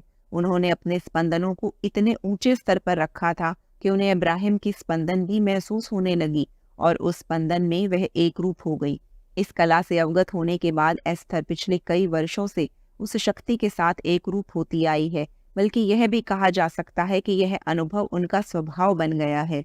उस अनजान शक्ति को शब्दों के माध्यम से व्यक्त कर उसके अस्तित्व की भौतिक दुनिया के साथियों से पहचान करवाने के उद्देश्य से उन्होंने प्रारंभ में स्पंदनों से रिश्ता जोड़ने का प्रयत्न किया, लेकिन जैसे जैसे वह इसका अभ्यास करती गई उन्हें खुद ही पता नहीं चला कि इन सब का उनके जीवन पर कितना सकारात्मक और गहरा परिणाम हुआ। एक दिन उन्हें इस अस्तित्व का अनुभव हुआ। अपने घर के दरवाजे पर खड़े होने पर उन्हें लगा कि आज आसमान पहले से कहीं ज्यादा खूबसूरत और आकर्षक लग रहा है। वह नीला आकाश हर रोज के मुकाबले कितना अधिक मनमोहक लग रहा है। पंछी सुंदर स्वर में गा रहे थे। वास्तव में उन्हें कोई पक्षी दिखाई नहीं दे रहा था, लेकिन उसकी स्पष्ट आवाज से उन्हें ऐसा लगा जैसे पक्षी उनके कंधों पर या आसपास के किसी पेड़ पर हों। इस आवाज को सुनकर उनके शरीर पर कांटे आने लगे। बहती हुई हवा उनके साथ कितने ही पेड़ और फूलों की सुगंध लेकर आ रही है, ऐसा उन्हें महसूस हुआ। उन्हें ऐसा लगा कि उनका स्वयं से ही नया परिचय हो रहा हो। उन्हें निसर्ग के एक नए रूप की अनुभूति हुई और उन्हें नए सिरे से रोज की दुनिया से प्यार होने लगा। उनके मन में आनंद की एक लहर उठी और वे जोर से चिल्लाकर बोली, यह पल मेरे जीवन का सबसे मनमोहक और सुंदर पल है। इतने आनंदमय पल का मैंने इससे पहले कभी भी अनुभव नहीं लिया। और फिर एक पल के लिए रुककर बोली, इब्राहिम, आप ही हैं ना? और उसके बाद चमत्कार हो गया। उस चैतन्य को समझ में आ गया कि अपने को देखते हुए किसी ने देख लिया है। आंखों द्वारा बाहर देखते हुए किसी ने पकड़ लिया है। अपने कानों से कोई सुन रहा है। यह किसी को तो समझ में आ गया है और कोई दूसरा ही हमारे द्वारा दुनिया का स्वाद ले रहा है। हाँ, मैं ही हूँ जो तुम्हारे द्वारा इस दुनिया का आनंद ले रहा है। जिस समय आपको अपने अंदर के इस अस्तित्व की आवाज सुनाई देती है, उस समय आप सही अर्थों में उस स्रोत से एक रूप हो जाते हैं। उस समय आपको एक अलग ही दुनिया में होने का अनुभव मिलता है। आसान भाषा में बताया जाए तो जितना आपको अपने अंदर से अच्छा लगता है, उतना ही आप उस स्रोत से एक रूप होते जाते हैं। यह स्रोत आप स्वयं है। खुश रहने का मार्ग।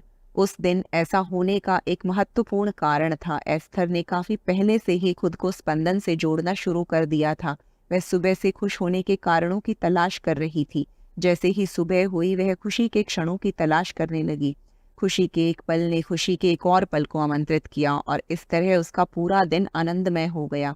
प्रकृति के निकट पहुंचने से पूर्व ही वह आनंदमय हो गई थी। सुबह उठकर वहां तक जाने के 2 घंटे की यात्रा उनकी आनंदमय यात्रा थी। सुबह से उन्होंने खुश रहने का जो व्रत लिया था, उसके परिणाम स्वरूप उनके अंदर खुशी इतनी बढ़ गई कि खुशी के स्पंदन आपके स्रोत के साथ एकाकार हो गए। यह अपने अस्तित्व से सहजता से संवाद स्थापित कर सकी। आपके द्वारा किया गया हर विचार आपके भीतर नए विचार पैदा करता है। इतना ही नहीं, बल्कि वह आपको आपके स्रोत तक भी लेकर जाता है। जितना अधिक आप इस पर ध्यान केंद्रित करते हैं, उतना ही यह आपको अपने स्रोत तक पहुंच प्रदान करता है। आपको क्या चाहिए, इस पर आप जितना अधिक ध्यान केंद्रित करते हैं, यह उतना ही आपको आपके स्रोत तक पहुंचने का अवसर प्रदान करता है। नकारात्मक भावना और बीमारी। जिस प्रकार नैसर्गिक वातावरण में एस्थर ने परम आनंद का अनुभव लिया और अपनी आंतरिक आवाज से समरस होते हुए उन्होंने आनंद प्राप्त किया, उसका उल्टा होना भी संभव है। जैसे कोई उस स्रोत से एक रूप होकर उसका आनंद उठा सकता है, उसी तरह कोई उस स्रोत से दूर जाकर दुख, बीमारी और यातना का अनुभव भी कर सकता है। जब किसी के अंदर नकारात्मक भावना निर्मित होती है, यानी कि डर, शंका, अकेलापन, निराशा इत्यादि, तब वह नकारात्मक भावना नकारात्मक विचारों का परिणाम होती है। यह भावना उस इंसान को उसके वास्तविक अस्तित्व से दूर ले जाती है। जब कोई भी इंसान उसके अस्तित्व से दूर जाता है तो उसे सहज रूप से अजीब लगने लगता है। उस इंसान के अंदर नकारात्मक भावना उत्पन्न होने लगती है। जिस प्रकार कोई मनुष्य उसके शरीर के रक्त प्रवाह के रुकने से या फिर ऑक्सीजन प्रवाह के रुकने से तड़पने लगता है या फिर उसे यह असहनीय लगता है, उसी प्रकार जब मूल स्वभाव के लिए आवश्यक सकारात्मकता का प्रवाह रुक जाए और नकारात्मक भावनाएं आने लगे तो लोगों को असहनीय लगने लगता है।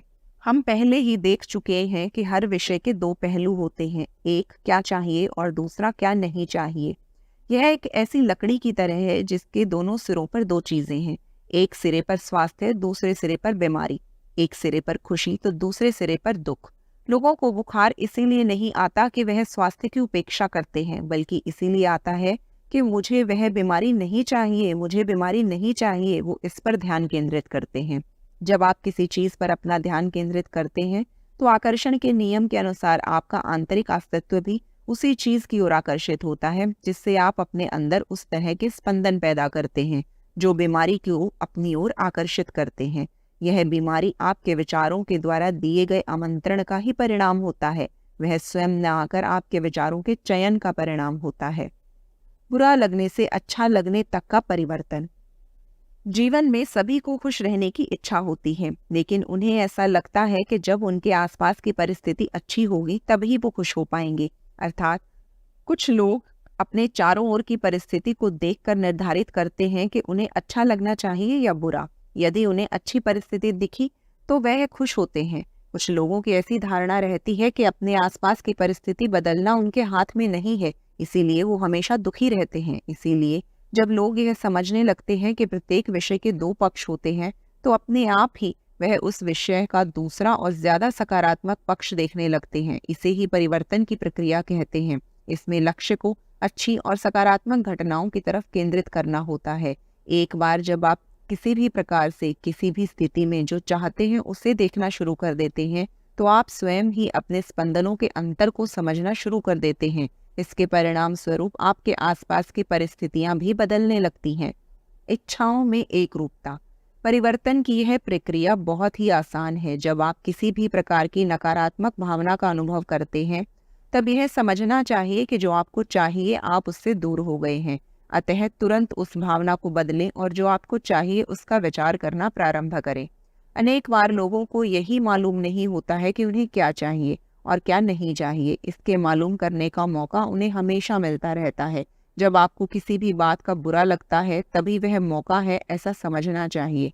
जिन मायनों में आपको बुरा लगा उसके हिसाब से आपका ध्यान उस जगह गया है जो आपको नहीं चाहिए। और एक बार जब आप यह समझ जाएं कि आपको क्या नहीं चाहिए तो आपको क्या चाहिए, यह समझना काफी आसान हो जाता है। जब आपको बुरा लगने लगे तब एक पल रुककर खुद को याद दिलाएं कि मुझे बुरा लग रहा है। इसका अर्थ ही इधर कुछ महत्वपूर्ण है। उस समय आप अपना ध्यान क्या नहीं चाहिए से क्या चाहिए की तरफ लेकर जाएं। आपको अपने आप आपकी भावना और स्पंदन बदलने की अनुभूति होगी और इस प्रकार से परिवर्तन होगा। मुझे क्या चाहिए और क्यों? लोगों को उनके बारे में नई कहानी बताते समय अनुभव की हुई सबसे बड़ी परेशानी होती है वास्तविकता। जो सामने है उसे वैसे का वैसा बताने की आदत ही परेशानी बनती है। लेकिन जब आपको इस बात की पुष्टि होती है कि आकर्षण का सिद्धांत आपकी कहानी के अनुसार ही परिस्थिति का निर्माण करता है, तो आपको इस बात की भी पुष्टि होती है कि जो आपके पास है उसके स्थान पर जो आपको चाहिए उसकी कहानी सुनना ज्यादा योग्य है। इसे समझने के बाद आप अपने आप ही अपने ध्येय के नजदीक की कहानी बताने लगते हैं। आपको एक बात हमेशा याद रखनी चाहिए कि आपके जीवन में घटने वाली घटनाएं आपके विचारों पर निर्भर करती है। कोई वस्तु आपको चाहिए अथवा नहीं चाहिए, किंतु यदि वह आपके विचारों में आ गई तो वो वास्तविकता में अवश्य ही आएगी। मुझे अभी अभी अच्छा लगने लगा है। लोग कहते हैं कि अच्छी भावनाओं का निर्माण करना चाहिए, लेकिन उन्हें निर्मित करना इतना आसान भी नहीं होता है। जिनके आसपास अच्छी परिस्थिति हो या अच्छा हो रहा हो, उनके लिए उस प्रकार के स्पंदन का निर्माण करना आसान होगा, और यह सच भी है। लेकिन यदि कोई इस प्रकार से विचार करे कि पहले मेरे आसपास की परिस्थिति बदल जाए फिर मैं अच्छे विचार करूंगा, तो ऐसा होना कभी भी संभव नहीं है। किंतु इंसान इस सच को भूल जाता है कि वह अपने आसपास होने वाली और वास्तव में देखा जाए तो उसके लिए गैर जरूरी चीजों पर ही ध्यान केंद्रित करता है। और सिद्धांत के अनुसार जिस चीज पर ध्यान केंद्रित करते हैं वही प्राप्त होता है। अर्थात पुनः अनावश्यक चीजें ही आकर्षित होंगी और अच्छी भावना निर्मित करने में मुश्किलें होंगी, और यह चक्र ऐसे ही चलता रहेगा। लेकिन इसमें एक महत्वपूर्ण बात यह भी है कि जरूरी नहीं है कि अच्छी भावनाओं का निर्माण करने के लिए आपके आसपास की परिस्थिति अच्छी ही हो, क्योंकि आपके अंदर किस प्रकार के स्पंदन का निर्माण करना या किस प्रकार की भावना को जागृत करना है, यह आपके आसपास की परिस्थिति से ज्यादा आपके विचारों पर निर्भर करता है। आपने अच्छी भावना जागृत करने वाले विचार किए तो अपने आप ही आप अच्छी भावना निर्मित कर सकते हैं, और यदि अच्छी भावना का निर्माण होने लगा तो आपके आसपास की परिस्थिति भी खुद ब खुद बदलने लगती है। आपके आसपास होने वाली घटनाएं आपके स्पंदनों का परिणाम है। आपके स्पंदन भी आपके विचारों का परिणाम है, और किस प्रकार के विचार उत्पन्न करना और किस प्रकार की भावनाओं का निर्माण करना, यह पूर्णतः आप पर निर्भर करता है। लोग कहते हैं कि अगर हम कहीं और पैदा होते या हमारे रिश्तेदार अच्छे होते, यदि मेरी शारीरिक बनावट अलग होती, अगर मैं थोड़ा अलग दिखता या मेरे पास थोड़ा और अधिक पैसा होता, तो निश्चित रूप से मैं खुश रहता। यदि परिस्थिति सुधरने लगे तो मुझे भी अच्छा लगेगा और मेरी भावनाएं भी सकारात्मक होने लगेंगी। अच्छी परिस्थिति में अच्छी भावना का निर्माण होना स्वाभाविक ही है, लेकिन आप अपने आसपास के लोगों को हर समय परिस्थिति को अच्छा रखने के लिए बाध्य नहीं कर सकते हैं। इसके कुछ कारण हैं। एक तो आपके लिए परिस्थिति अच्छी करना उनकी जिम्मेदारी नहीं है। दूसरा, आपके आसपास की परिस्थिति पर उन लोगों का कोई नियंत्रण नहीं होता है। तीसरा और सबसे महत्वपूर्ण कारण यह है कि आपके आसपास की परिस्थिति का निर्माण करने और उसको बदलने की शक्ति प्रकृति ने आपको ही दी है। अतः ऐसे में दूसरों से अपेक्षा करना बेमानी है।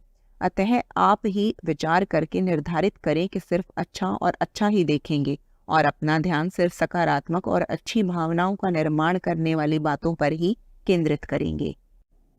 अनावश्यक बातें। हर वांछित चीज का एक अवांछित हिस्सा भी होता है।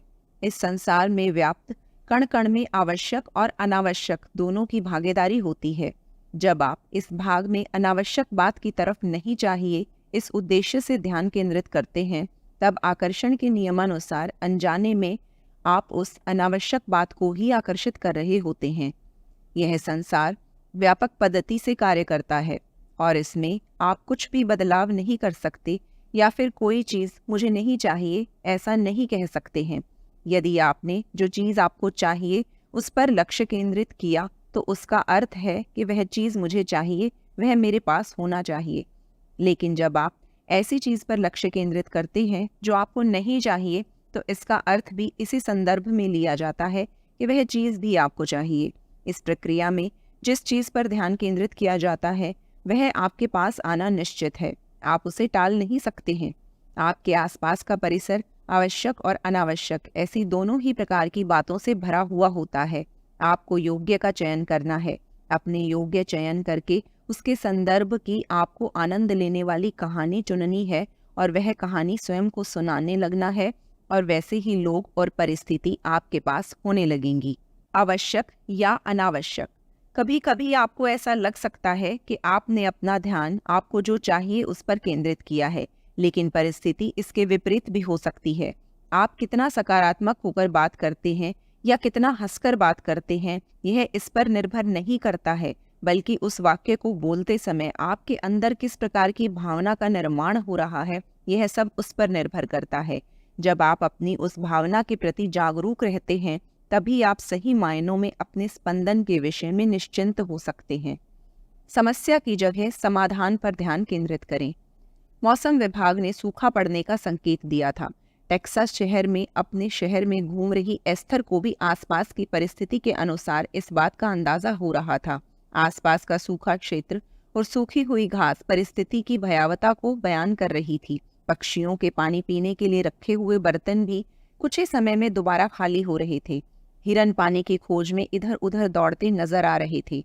एस्थर को परिस्थिति की गंभीरता का अनुभव हुआ। वह क्षण भर रुकी और आसमान की तरफ देखते हुए बोली, इब्राहिम, हमें बारिश की सख्त आवश्यकता है। यह सुनते ही हम सब ने एक स्वर में कहा कि यह ठीक है, लेकिन क्या आपको सचमुच लगता है कि बारिश होगी? मैंने कुछ गलत मांग लिया क्या? उन्होंने हमसे ही प्रति प्रश्न किया। हमने भी उनसे प्रति प्रश्न किया कि आप ऐसी मांग क्यों कर रही हैं? एस्थर ने कहा कि हमें बारिश चाहिए क्योंकि उससे पूरा वातावरण बदल जाता है। प्राणियों और पेड़ पौधों को पर्याप्त पानी मिल जाता है, उससे पूरा परिसर मोहक हो जाता है, चारों ओर चैतन्य का वातावरण निर्मित हो जाता है।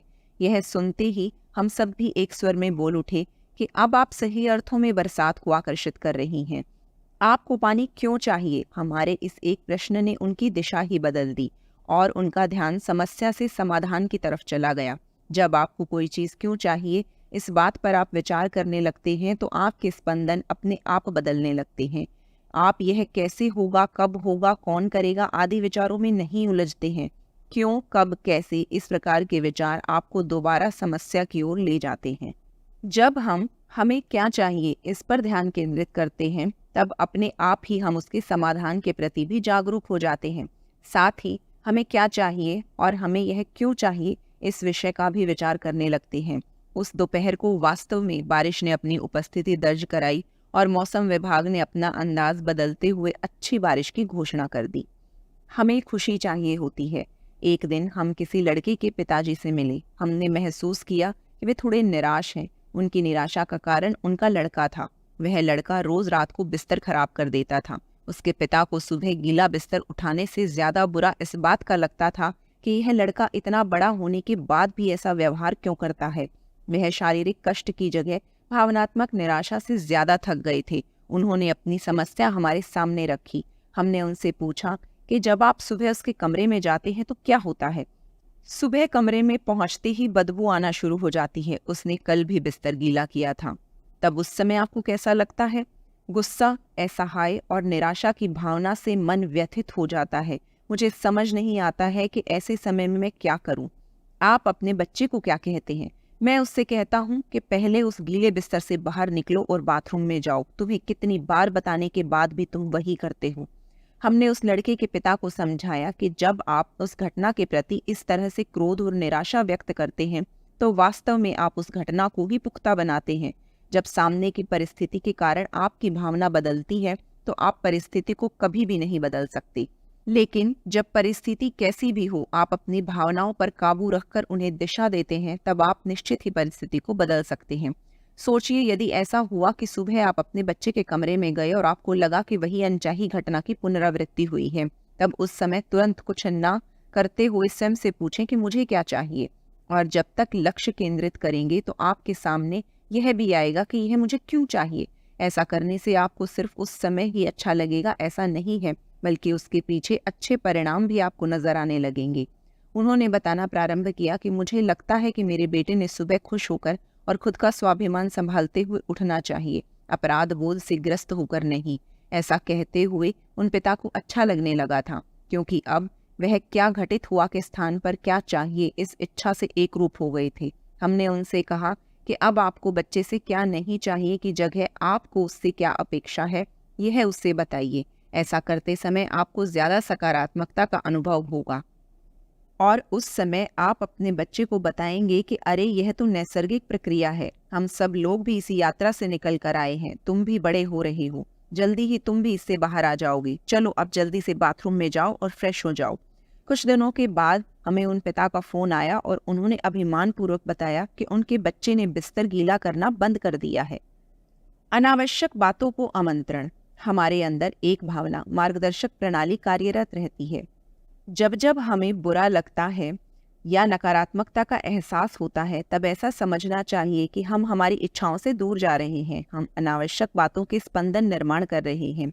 जिन लोगों को यह रहस्य समझ में आ जाता है, वह अपनी भावनाओं को मार्गदर्शक के रूप में उपयोग करने लगते हैं। वह कभी भी निराश नहीं होते, गुस्सा नहीं करते और अपराध बोध की भावना के साथ भी नहीं जीते। वह समझने लगते हैं कि इस प्रकार नकारात्मक भावना का निर्माण हो रहा है, यानी कि मैं किसी गलत चीज को आकर्षित कर रहा हूँ। और अब मुझे यह विचार करना है कि मेरे लिए क्या आवश्यक है, क्या नहीं चाहिए और क्या चाहिए। यह बताना सुनने में ये दोनों ही भले ही एक जैसे लगते हों, लेकिन इनके पीछे की भावनाएं परस्पर विरोधी हैं। विचार समविचारों को आमंत्रित करते हैं। जब आप कोई विचार करते हैं, भले ही यह वर्तमान परिस्थितियों से उत्पन्न हुआ हो या भूतकाल हो या फिर भविष्यकाल की कल्पना से उत्पन्न हुआ हो, उस विचार के कारण उसी प्रकार के अन्य विचार आकर्षित होते हैं और यह विचार आपके अभी के विचार से कहीं अधिक शक्तिशाली होते हैं। एस्थर ने इसे बहुत अच्छी उपमा दी है। वह कहती है कि समुद्र में जहाज को किनारे बांध कर रखने के लिए जिस प्रणाली का उपयोग होता है, वही प्रणाली यहाँ भी अमल में लाई जाती है। जहाज को किनारे तक खींचने के लिए बहुत मोटे और मजबूत रस्सों का इस्तेमाल होता है।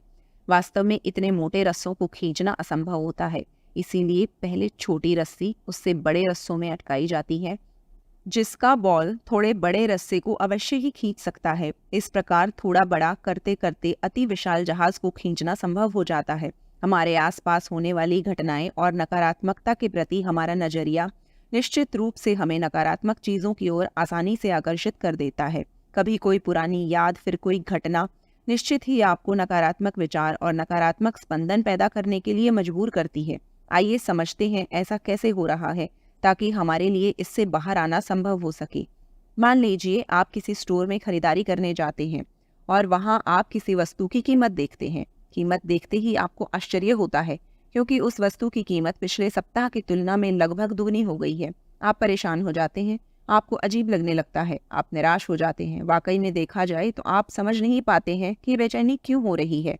पहली बार देखते समय हो सकता है कि उसकी कीमत देखकर आपको बुरा लगा हो, लेकिन सच अलग है। यह जहाज के उस रस्से की तरह है जहां एक रस्सा अपने से बड़े रस्से को और वह उससे बड़े रस्से को खींचता है। आपके मन में जैसे विचारों की श्रृंखला का निर्माण हो गया है। जैसे ही आपने उस वस्तु की कीमत देखी, आपके मन में एक के बाद एक आगे के विचार आने लगे, जैसे अरे बाप रे, पिछली बार की तुलना में इस वस्तु की कीमत कितनी ज्यादा है। बेमतलब ही इसकी कीमत बढ़ा दी है। बाजार में सभी लोग लालची हो गए हैं। परिस्थिति हाथ से निकल गई है। क्या पता यह सब कब बंद होगा, ऐसा कब तक चलेगा। मुझे तो लगता है कि देश की आर्थिक परिस्थिति ही संकट में है। इस महंगाई से बाहर निकलना हमारे बस में नहीं है। अब इस महंगाई में सब कुछ कैसे संभालें, यह भी प्रश्न ही है। इन सब खर्चों को देखते हुए मेरी कमाई तो वाकई में बहुत ही कम है। और ऐसा भी नहीं है कि यह विचारों की रेल यहीं रुक जाती है, बल्कि यह उससे भी आगे जाकर सरकार, आर्थिक विशेषज्ञ और दुकानदारों को दोष देने तक के सभी विचार मस्तिष्क में आ जाते हैं। परिणाम स्वरूप आप इनसे इतने एकरूप हो जाते हैं कि इनके स्पंदनों का आपके जीवन पर असर होने लगता है। किंतु यदि इन परिस्थितियों में आप सावधान रहें तो इन विचारों में ना बहकर आप अपने विचारों को दिशा दे सकते हैं। आप यह सुनिश्चित कर सकते हैं कि मुझे इन नकारात्मक भावनाओं में फंसने के स्थान पर दूसरे विचारों को आमंत्रित करना है। आज इस प्रकार विचार कर सकते हैं कि यद्यपि इस वस्तु की कीमत पिछले हफ्ते के मुकाबले बढ़ी हुई है, लेकिन इसके साथ ही कई अन्य वस्तुओं की कीमत कम भी हुई है। कुछ वस्तुएं तो उसी या उससे भी कम कीमत पर मिल रही हैं। इस बात की तरफ तो मेरा ध्यान ही नहीं गया। कीमतें तो कम ज्यादा होंगी ही, यही तो मांग और उपलब्धता के बीच का खेल है। लेकिन मुझे चिंता नहीं है, क्योंकि मैं इन छोटे बड़े उतार चढ़ावों को आसानी से सहन कर सकता हूँ। हो सकता है कीमतें कम ज्यादा होने के कारण कुछ अन्य वस्तुओं की तरफ भी मेरी नजर जाए और मुझे कुछ और वस्तुओं को देखने पर लाभ भी मिल सके। एक बार यदि आपने निश्चित कर लिया कि मुझे सिर्फ और सिर्फ अच्छी भावनाएं ही पैदा करनी हैं, तो फिर अपने आप ही आप उस दिशा में विचार करने लगेंगे। और एक बार यदि इसकी आदत हो गई तो यह आपको आसान और आनंददायक लगने लगता है। आपके प्रत्येक विचार में आकर्षण की शक्ति होती है, लेकिन हमारा अधिकांश ध्यान और समय आवश्यक या अनावश्यक, होगा कि नहीं होगा, सही या गलत, इस दुविधा युक्त मनस्थिति के विचारों में चला जाता है। परिणाम स्वरूप हमें सकारात्मक विचारों का पूर्ण लाभ प्राप्त नहीं हो पाता है। सकारात्मक विचार सारणी की पुस्तक तैयार करें। एस्थर और जेरी हिक्स हमेशा छोटे छोटे समूहों के लिए कार्यशालाएं आयोजित करते थे। उन्हें हमेशा लगता था कि अगर उन्हें शांत और आरामदायक जगह पर लोगों से चर्चा करने के लिए आमंत्रित किया जाए तो उनके मन से सभी संदेह दूर हो जाएंगे। इस तरह उनके द्वारा कितने ही सेमिनार आयोजित किए गए, लेकिन कई बार इनमें एक मजाक बन जाता था। वे लोग ऑस्टिन में एक मिड रेंज होटल बुक करते थे और कुछ निर्धारित दिनों के लिए यहाँ रुकते थे। लेकिन होता ऐसा था कि वे चाहे कितना भी ध्यान दें या कितनी ही बार आने की अग्रिम सूचना दें, अक्सर ऐसा होता था कि उनका कमरा आरक्षित नहीं होता था।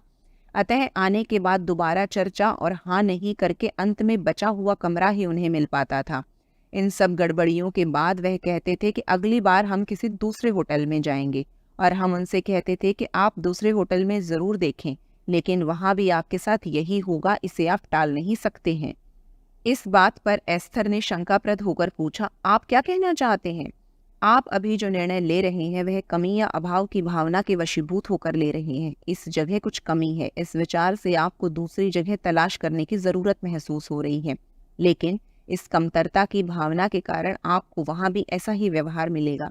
हमारे स्पष्टीकरण पर एस्थर और हिक्स जोर से हंसने लगे, लेकिन तभी उन्हें यह भी याद आया कि इन्हीं कारणों की वजह से उन्होंने पहले भी कितने ही होटल बदले हैं। आपके हिसाब से हमें वाकई में क्या करना चाहिए? हमने उन्हें एक डायरी खरीदने की सलाह दी और उनसे कहा कि इस डायरी को आप सकारात्मक दृष्टिकोण का नाम दें। अब आपको इस होटल से संबंधित जो कुछ भी अच्छा लगे उसे इस डायरी में लिखना शुरू कर दें। एस्थर ने तुरंत लिखना शुरू किया। यहाँ सुविधाएं बहुत अच्छी हैं, यहाँ लेन देन का व्यवहार साफ और स्पष्ट है, यह होटल शहर के केंद्र में स्थित है, इसे ढूंढना आसान है, इसके कमरे अलग अलग आकार के होने के कारण उनमें कम या ज़्यादा लोग आसानी से फिट हो सकते हैं। होटल में काम करने वाले लोग अच्छे और मिलनसार प्रवृत्ति के हैं। जैसे जैसे एस्थर यह सब लिखती गई, उनकी होटल के विषय में भावना बदलती गई। हालांकि उन्होंने होटल के विषय में जो सच था वही लिखा था। उन्होंने ऐसा कहीं नहीं लिखा था कि वो लोग हमेशा हमारी राह देखते हैं या हमारे स्वागत के लिए तैयार रहते हैं, क्योंकि ऐसा अनुभव उन्हें कभी मिला ही नहीं था। यदि वह ऐसा लिखती तो उनके विचारों में द्वंद्व उत्पन्न होता और उनका उनके अंतर्मन से ही विरोध होता। यह सब सकारात्मक अनुभव लिखते लिखते अनजाने में ही उनके मन में होटल के प्रति भावना और स्पंदन बदल गए। विशेषतः उसके बाद होटल वाले भी उनके आने का समय नहीं भूले और हर समय उनका योग्य पद्धति से स्वागत किया गया। यह सब देखकर एस्थर को बड़ा आश्चर्य हुआ कि होटल के कर्मचारियों का व्यवहार उनकी गलती नहीं थी, बल्कि यह एस्थर के विचारों का परिणाम था। उसके बाद तो सकारात्मक दृष्टिकोणों की डायरी में लिखना एस्थर के जीवन का एक अभिन्न अंग बन गया था। हमने उनसे कहा कि आप केवल उन चीज़ों के बारे में ही ना लिखें जिन्हें आप सुधारना चाहते हैं या जो चीज़ें नकारात्मक हैं, बल्कि उन चीज़ों के बारे में भी लिखें जिनके बारे में आपकी भावनाएं पहले से सकारात्मक हैं तथा आप उन्हें और अधिक सकारात्मक बनाना चाहते हैं। आकर्षण का सिद्धांत आपके अंदर विचार शक्ति का निर्माण करता है। जब आप किसी ऐसी घटना में सहभागी होते हैं जो आपके मन के विरुद्ध हो या कोई अनावश्यक घटना हो गई हो, तो आप इस बात का स्पष्टीकरण देने लगते हैं कि ऐसा क्यों हुआ। और जब आप स्पष्टीकरण देने लगते हैं या फिर उस घटना की तहकीकात करने लगते हैं, तब आप किसी व्यक्ति विशेष या वस्तु को दोष देते हैं और इसी कारण से आप स्वयं ही नकारात्मक भावना की ओर अग्रसर होते हैं। आप यह बताने लगते हैं कि ये घटना क्यों हुई और किस प्रकार आपकी इच्छा के विरुद्ध है। इन विचारों के कारण अनजाने में ही आप नकारात्मक विचारों को आमंत्रण देते हैं। एक ही समय पर आप सकारात्मक और नकारात्मक इन दोनों बातों पर विचार नहीं कर सकते हैं। आपको किस वजह से असुविधा का सामना करना पड़ा या कौन सी बात आपके लिए असुविधाजनक है, यह बताते बताते अनजाने में ही आप और अधिक नकारात्मक विचारों को आमंत्रित कर लेते हैं। आप उस घटना की तह तक जाकर उसका मूल कारण ढूंढते हैं और आपकी असफलता के लिए कौन जिम्मेदार है ये बताने लगते हैं। परिवर्तन की आपकी इच्छा स्वाभाविक है। समस्या का समाधान ढूंढना भी स्वीकार्य है, लेकिन समस्या का समाधान खोजने के लिए समस्या पर ध्यान केंद्रित करना और समस्या का कारण समझने के लिए समस्या पर ध्यान केंद्रित करना दो अलग अलग चीजें हैं। कोई बात आपके मन मुताबिक नहीं होती है। इस समस्या को समझना समस्या को हल करने की दिशा का पहला कदम है, लेकिन जितना अधिक आप लक्ष्य पर ध्यान केंद्रित करेंगे उतनी ही देर तक आप उसमें फंसेंगे, क्योंकि समाधान और समस्या इन दोनों के ही स्पंदन अलग अलग स्तर के हैं और समस्या के स्तर के स्पंदन पैदा करके आप उस समस्या का समाधान प्राप्त नहीं कर सकते।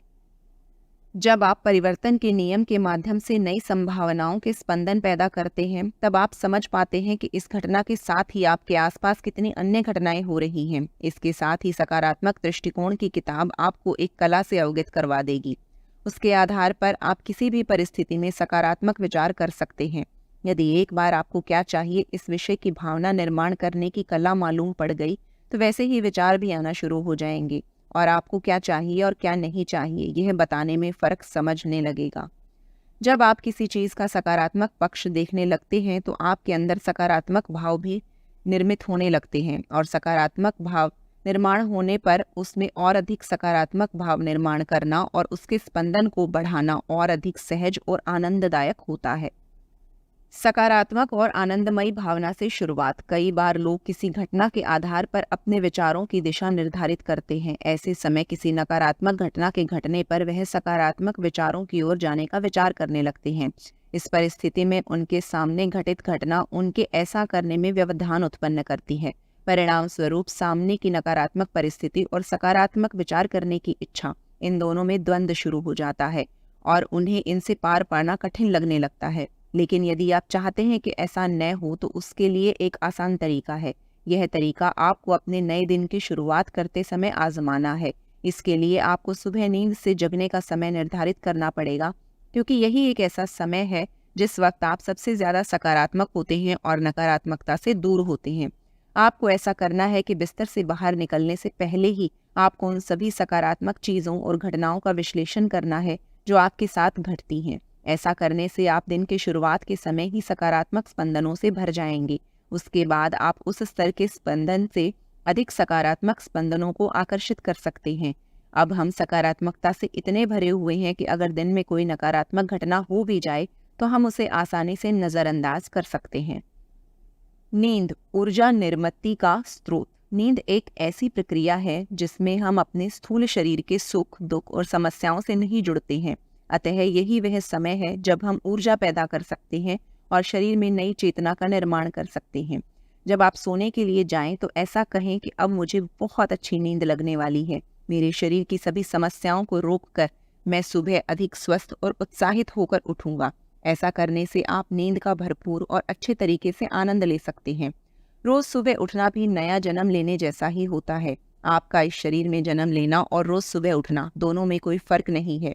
इसीलिए जब आप सुबह नींद से उठें तो स्वयं से कहें, आज मैं खुश रहने के कारण ढूंढने वाला हूँ। मेरे लिए खुश रहने से अधिक महत्वपूर्ण कुछ भी नहीं है।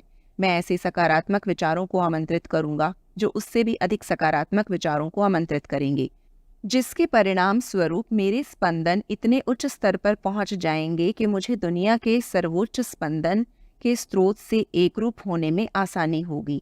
एक दिन पहले सोते समय आप जिन भावनाओं को लेकर सोते हैं, अगले दिन उन्हीं भावनाओं के साथ आप दोबारा शुरुआत करते हैं। यदि आप निराशा और समस्याओं के साथ सोने जाते हैं तो उन्हीं विचारों के साथ आपकी शुरुआत होगी।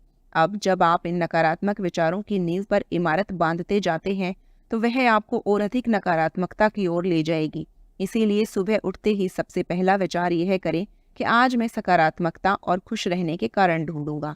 आपके सामने खड़ी हुई समस्या और दुनिया भर की समस्याओं पर विचार करने की जगह बिस्तर पर पड़े पड़े यह विचार करें कि आपके आसपास कितनी सकारात्मकता है। आपका घर और पलंग कितना अच्छा है, आपको मिली हुई चादर और तकिया कितना अच्छा है, आपको कितनी शुद्ध और ताज़ी हवा मिल रही है, जिंदा रहने का अनुभव ही कितना मोहक है। इन सकारात्मक विचारों की रस्सी से आप और अधिक सकारात्मक विचार खींचकर ला सकते हैं। आकर्षण का सिद्धांत किसी लेंस की तरह काम करता है। आप उसे जो कुछ भी बताएंगे वह उसी बात को विस्तृत प्रमाण में आपके सामने प्रस्तुत करता है। आपने खुश रहने के कारण ढूंढने की शुरुआत भर की तो यह आपको खुश रखने के और भी अधिक कारण दिखाता है।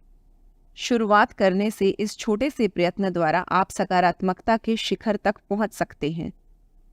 सोते समय सकारात्मक भावना जागृत करने की पद्धति। प्राय देखा गया है कि यदि हमारे दिन की शुरुआत सकारात्मकता से हुई है तो पूरा दिन सकारात्मक होता है। हमने यह भी देखा है कि जिस जगह हम विचारों को छोड़कर सोते हैं वहीं से हम सुबह शुरुआत करते हैं। इस कारण रात को सोते समय सकारात्मक भावना के साथ सोना ही फायदेमंद रहता है। इसीलिए हम आगे बताई गई कार्य पद्धति का उपयोग करते हैं। रात को सोते समय दिन भर में घटित होने वाली सभी घटनाओं को याद करें। ऐसा करते समय या तो सकारात्मक बातें याद करें या फिर ऐसी बातें याद करें जिन बातों से आपको आनंद मिला हो। ऐसा करते समय स्वयं को यह बताएं कि यह बात मुझे इसीलिए अच्छी लगी या फिर इस बात में मुझे यह अच्छा लगा क्योंकि। आप स्वयं को आनंद देने वाली इसी डोर को पकड़ें और उस डोर के संयोग से रात को सकारात्मक होकर सो जाएं। जब आप रात को सकारात्मक भावना के साथ सोएंगे तो आपकी सुबह भी सकारात्मकता के साथ ही होगी। अब मैं सोने वाला हूँ और मेरे विचार सक्रिय न होने के कारण मेरा शरीर भी शांत होगा। मुझे अच्छी नींद आएगी। सुबह जब मैं उठूंगा तो पहले की तुलना में अधिक उत्साह और खुशी के साथ उठूंगा। अतः ऐसे समय जब तक नींद नहीं आती तब तक आसपास की सकारात्मक बातों पर ध्यान केंद्रित करें और उनका भी आनंद लें। सुबह सकारात्मक भाव में जागने की प्रक्रिया। इस तरह सकारात्मक विचारों के साथ सोने के कारण अर्थात आपकी सुबह सकारात्मक ही होगी। नींद से जागते ही स्वयं से कहें, अरे वाह, मैं दोबारा इस शरीर में प्रकट हुआ हूँ। तुरंत न उठते हुए पहले अपने आसपास की सकारात्मक वस्तुओं का आनंद लें। उसके साथ ही मन में आगे का विचार करें। आज मैं जहाँ भी जाऊँगा, जो भी काम करूँगा, जिनके साथ करूँगा वह सब आनंददायक होने वाला है। मुझे वह काम करते समय अच्छा ही लगेगा और उसके कारण मैं अधिक से अधिक अच्छे स्पंदन उत्पन्न कर सकूँगा। इस तरह यदि आपने 2 मिनट सकारात्मकता के साथ आसपास की परिस्थिति का जायजा ले लिया तो भी आपके अंदर स्पंदन निर्माण होने लगेंगे। ऐसे समय आपको कुछ नकारात्मक चीजें दिख सकती हैं लेकिन उन्हें नजरअंदाज करना है। ऐसे समय खुद को बताएं कि वास्तव में मुझे आनंद देने वाली भावना चाहिए लेकिन मेरे अंदर दुख की भावना उत्पन्न हो रही है, अर्थात मैं गलत बात पर लक्ष्य केंद्रित कर रहा हूँ। अब मुझे यह मालूम करना है कि मुझे वास्तव में क्या चाहिए। और जब हम हमें क्या चाहिए पर ध्यान केंद्रित करते हैं तो अपने आप हमारे अंदर अच्छी भावनाएं जन्म लेने लगती हैं और हमारे शरीर में नई चेतना का जन्म होता है। यदि कार्य करना नहीं आता तो भावनाओं से शुरुआत करें। जब हम किसी नकारात्मक घटना में फंस जाते हैं तो उस समय असहाय हो जाते हैं। ऐसे समय में हम क्या करें, इस स्थिति से कैसे निकला जाए, यही सबसे बड़ी समस्या रहती है। कौन सा उपाय हमें इस परिस्थिति से बाहर निकाल सकता है, ये समझ नहीं आता है। साथ ही आपको कहाँ से शुरुआत करनी है, ये भी समझ नहीं आता है। परिणामतः परिस्थिति और कठिन होती जाती है। मैंने हवाई जहाज से छलांग तो लगा ली है, लेकिन मेरे पास तो पैराशूट ही नहीं है, अब मैं क्या करूं? कुछ लोगों की हालत इस तरह की हो चुकी होती है। दरअसल इस प्रकार की परिस्थिति तभी निर्मित हो सकती है जब आपको अपना कार्य निर्धारित करना नहीं आता, लेकिन हमें यह अच्छी तरह से मालूम होता है कि हमें किस प्रकार की भावना अपेक्षित है। यदि आपको विचारों की ताकत का अंदाजा हो गया हो, तो आप किसी भी परिस्थिति में कभी भी पीछे नहीं हटेंगे। आप कहेंगे, भले ही कार्य मेरे हाथ में नहीं है, फिर भी भावनाएं तो मेरे पास हैं। यदि मैंने परिस्थिति को न देखते हुए खुश और सकारात्मक रहने का निर्णय लिया है, तो निश्चित ही मेरे स्पंदन सकारात्मक होंगे।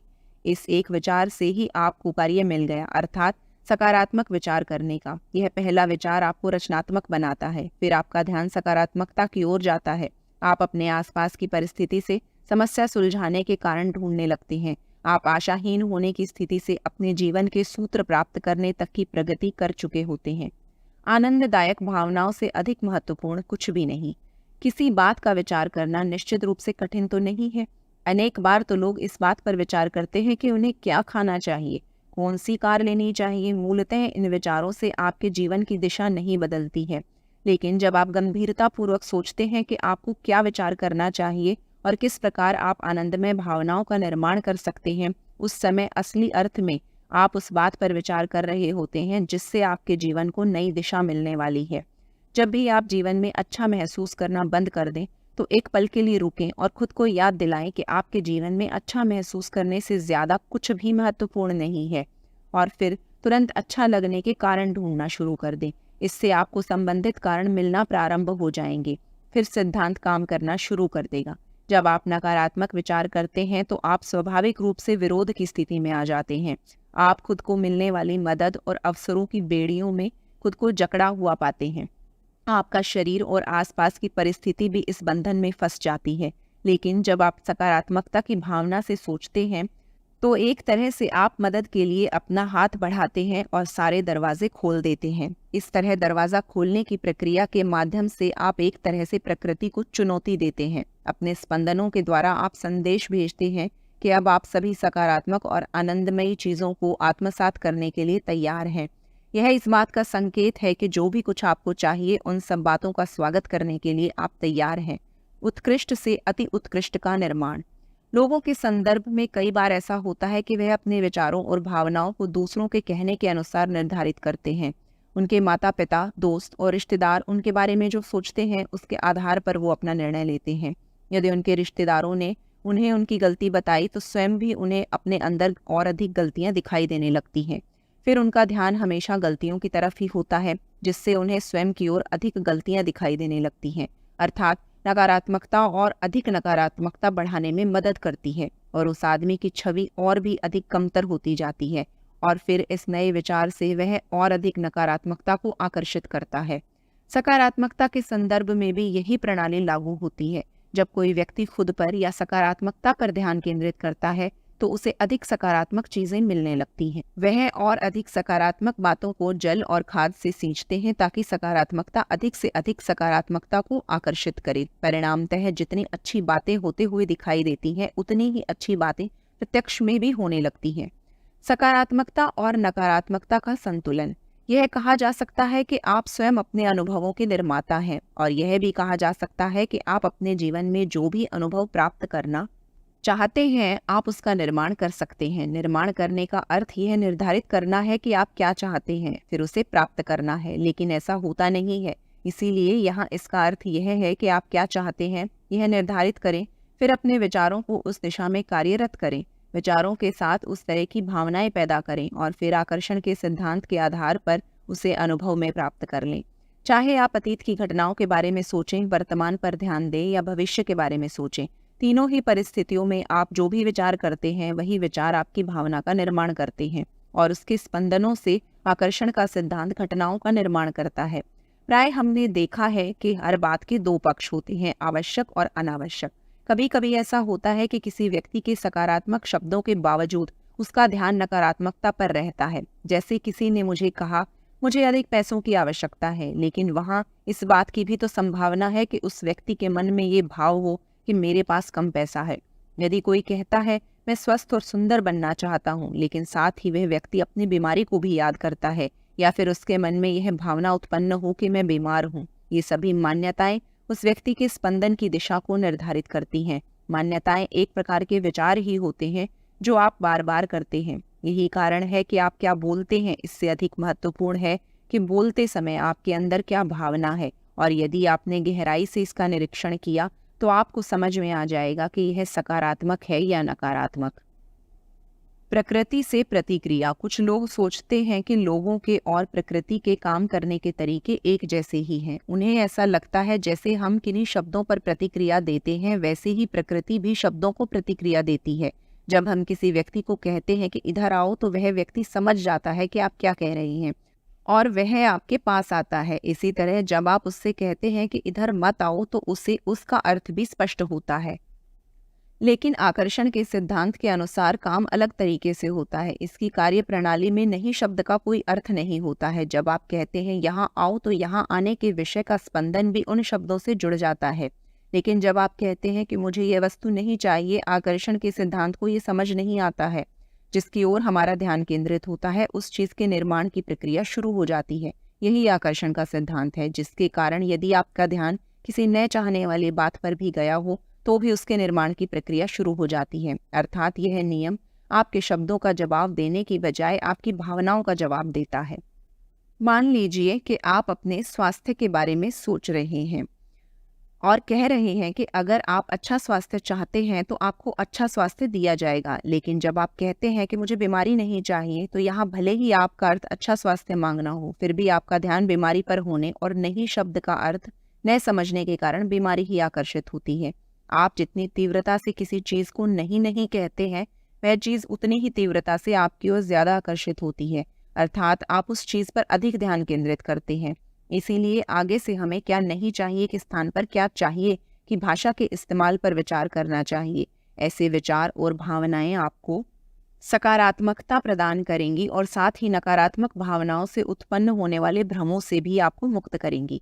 खुश रहने का निर्णय। एक महिला हमसे मिलने आई। उन्होंने हमें बताया कि उनके पति की कंपनी में वहां कार्यरत कर्मचारियों के परिवार के लोगों के लिए एक पार्टी का आयोजन किया है।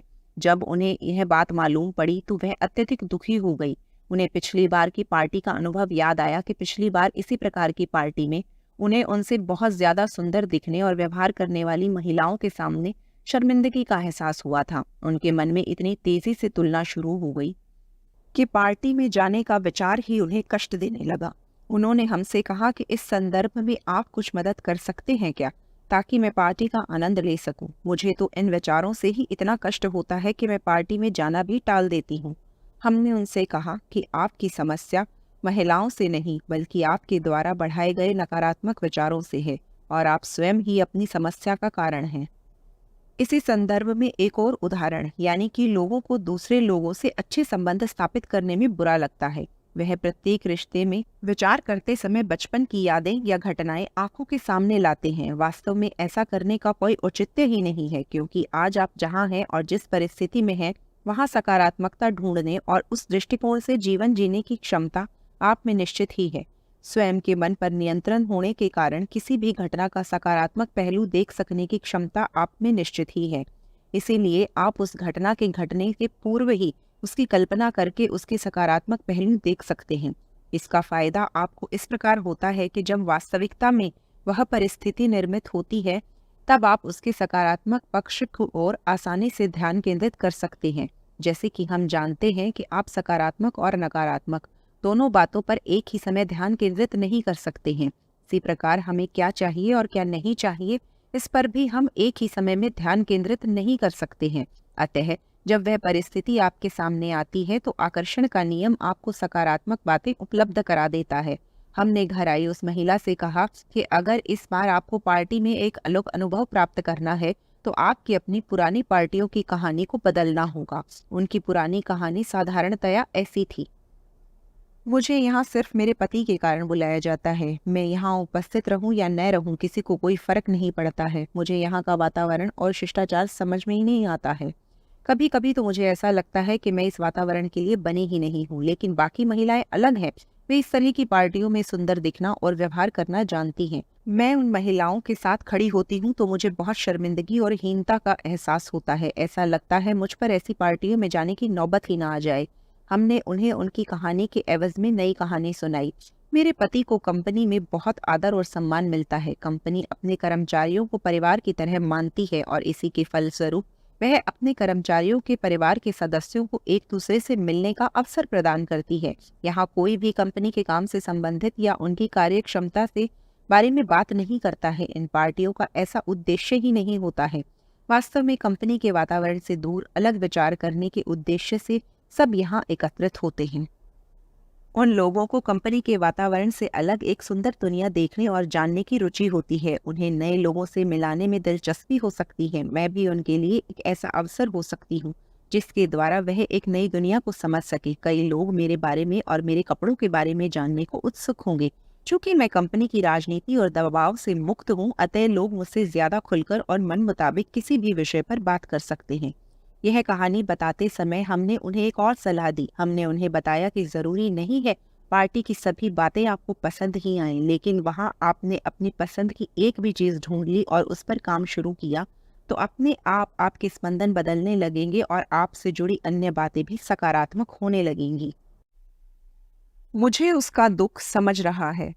एक बार मेरे एक मित्र ने मुझसे कहा कि जब जब मैं दूसरों के दुखों को देखता हूँ तो मुझे बहुत बुरा लगता है। इस अवस्था में मैं परिवर्तन की प्रक्रिया का कैसे उपयोग कर सकता हूँ?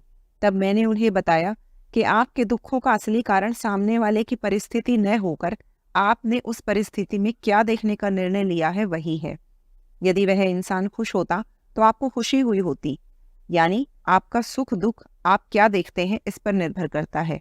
लेकिन आपने अपने विचारों को किसी भी परिस्थिति में सकारात्मक बातें देखने के लिए प्रशिक्षित किया तो आपको हर परिस्थिति में अच्छा ही लगेगा।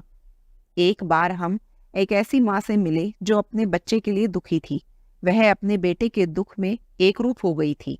हमने उन्हें सलाह दी कि आप अपने बेटे के दुखों को पूर्णतः नजरअंदाज कर दें। उन्होंने कहा कि ऐसा करने से मेरा बेटा खुद को अकेला और असहाय महसूस नहीं करेगा। उसको कहीं ऐसा तो नहीं लगेगा कि मैंने उसे मझधार में छोड़ दिया है। वास्तव में तो मुझे उसके हर दुख में उसके साथ होना चाहिए। हमने उनसे कहा, यदि आप सही अर्थों में उसकी मदद करना चाहती हैं तो उसके दुख में शामिल होकर उसके साथ रोते मत रहिए।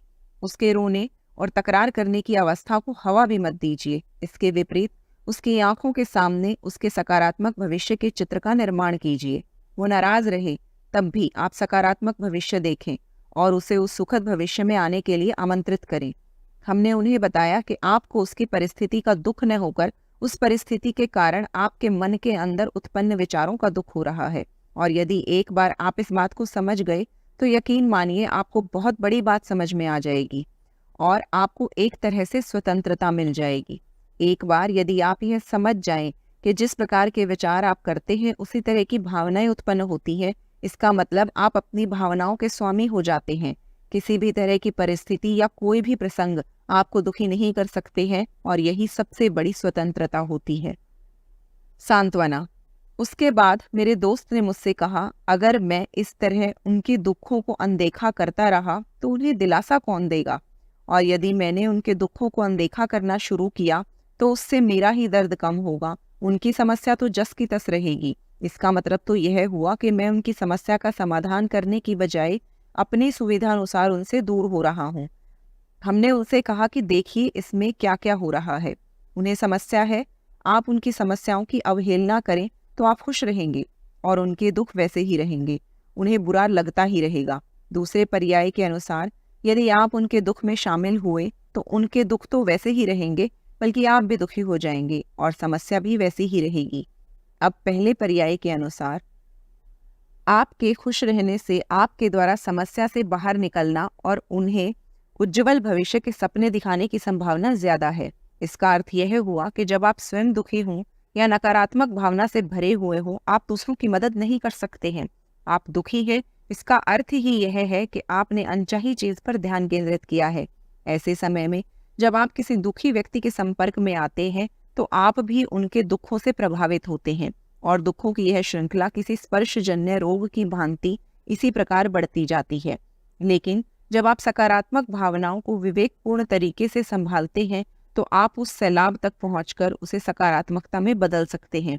जब आप रात को सोने जाएं तो इस तरह से प्रार्थना करें, अब मैं सो रहा हूँ, मेरे सभी नकारात्मक आचार विचार रुकने वाले हैं। कल जब मैं सोकर उठूंगा तो वह एक नई शुरुआत होगी, मुझे और अच्छा जीवन मिलेगा। ऐसा करने से आप उस दिन के अपने नकारात्मक प्रभाव को नष्ट कर देते हैं तथा सुबह और अधिक नए ताज़ा तरीन विचारों के साथ उठते हैं। इसका अर्थ यह नहीं है कि आपके सकारात्मक रहने भर से उनके दुख समाप्त हो जाएंगे या फिर वह तुरंत आपके साथ खुशी में शामिल हो जाएंगे। इसके विपरीत यह हो सकता है कि उनकी ओर आपकी भावनाओं में अंतर होने के कारण वो आपके साथ तारतम्य नहीं बिठा पाएंगे। लेकिन एक बात निश्चित है कि आप सिर्फ खुश रहकर ही उनकी समस्या का समाधान कर सकते हैं। शुरुआत में इससे दिक्कत होगी, लेकिन यदि आप सकारात्मकता बनाए रखते हैं तो या तो वह लोग बदल जाएंगे या फिर वह आपकी जिंदगी से दूर हो जाएंगे। दुखी और कष्टप्रद लोगों का आपके जीवन में होने का एकमात्र कारण आपके द्वारा उनकी ओर दिया गया ध्यान ही होता है। कल्पना कीजिए कि आप किसी पहाड़ी पर घूम रहे हैं और गलती से यदि आपका पैर फिसल गया तो आप सबसे पहले अपने किस दोस्त को याद करेंगे? जो पहले ही थका हुआ है और जिससे खुद का वजन ही संभाला नहीं जाता, उसे, या फिर उस दोस्त को जिसमें आपको ऊपर खींचकर लाने की क्षमता हो? सकारात्मक होने का अर्थ अपनी क्षमता को इस प्रकार बढ़ाना जिससे हम दूसरों को दर्द के दलदल से बाहर निकाल सकें। एक बार जब आप अपने लक्ष्य और विचार निर्धारित कर लेते हैं तो दुनिया की सारी ऊर्जाएं आपकी सहायता के लिए दौड़ पड़ती हैं। सांत्वना देते रहना अर्थात उस बात पर तब तक ध्यान केंद्रित करना जब तक आपको भी उस इंसान के जितना दुख न होने लग जाए। अब आनंदमयी भावना का निर्माण करना या फिर दुख की भावना का, यह प्रत्येक इंसान के स्वयं के हाथ में है। लेकिन सच्ची सांत्वना वही है जिसके आधार पर आप उस इंसान को दुख से बाहर लाने में मदद करेंगे। रिश्तों में परिवर्तन। एक आदमी ने हमसे पूछा, यदि मुझे किसी ऐसे रिश्ते को तोड़ना है लेकिन उसे तोड़ते समय सामने वाले इंसान को दुखी भी नहीं करना, तो उसके लिए मुझे क्या करना चाहिए?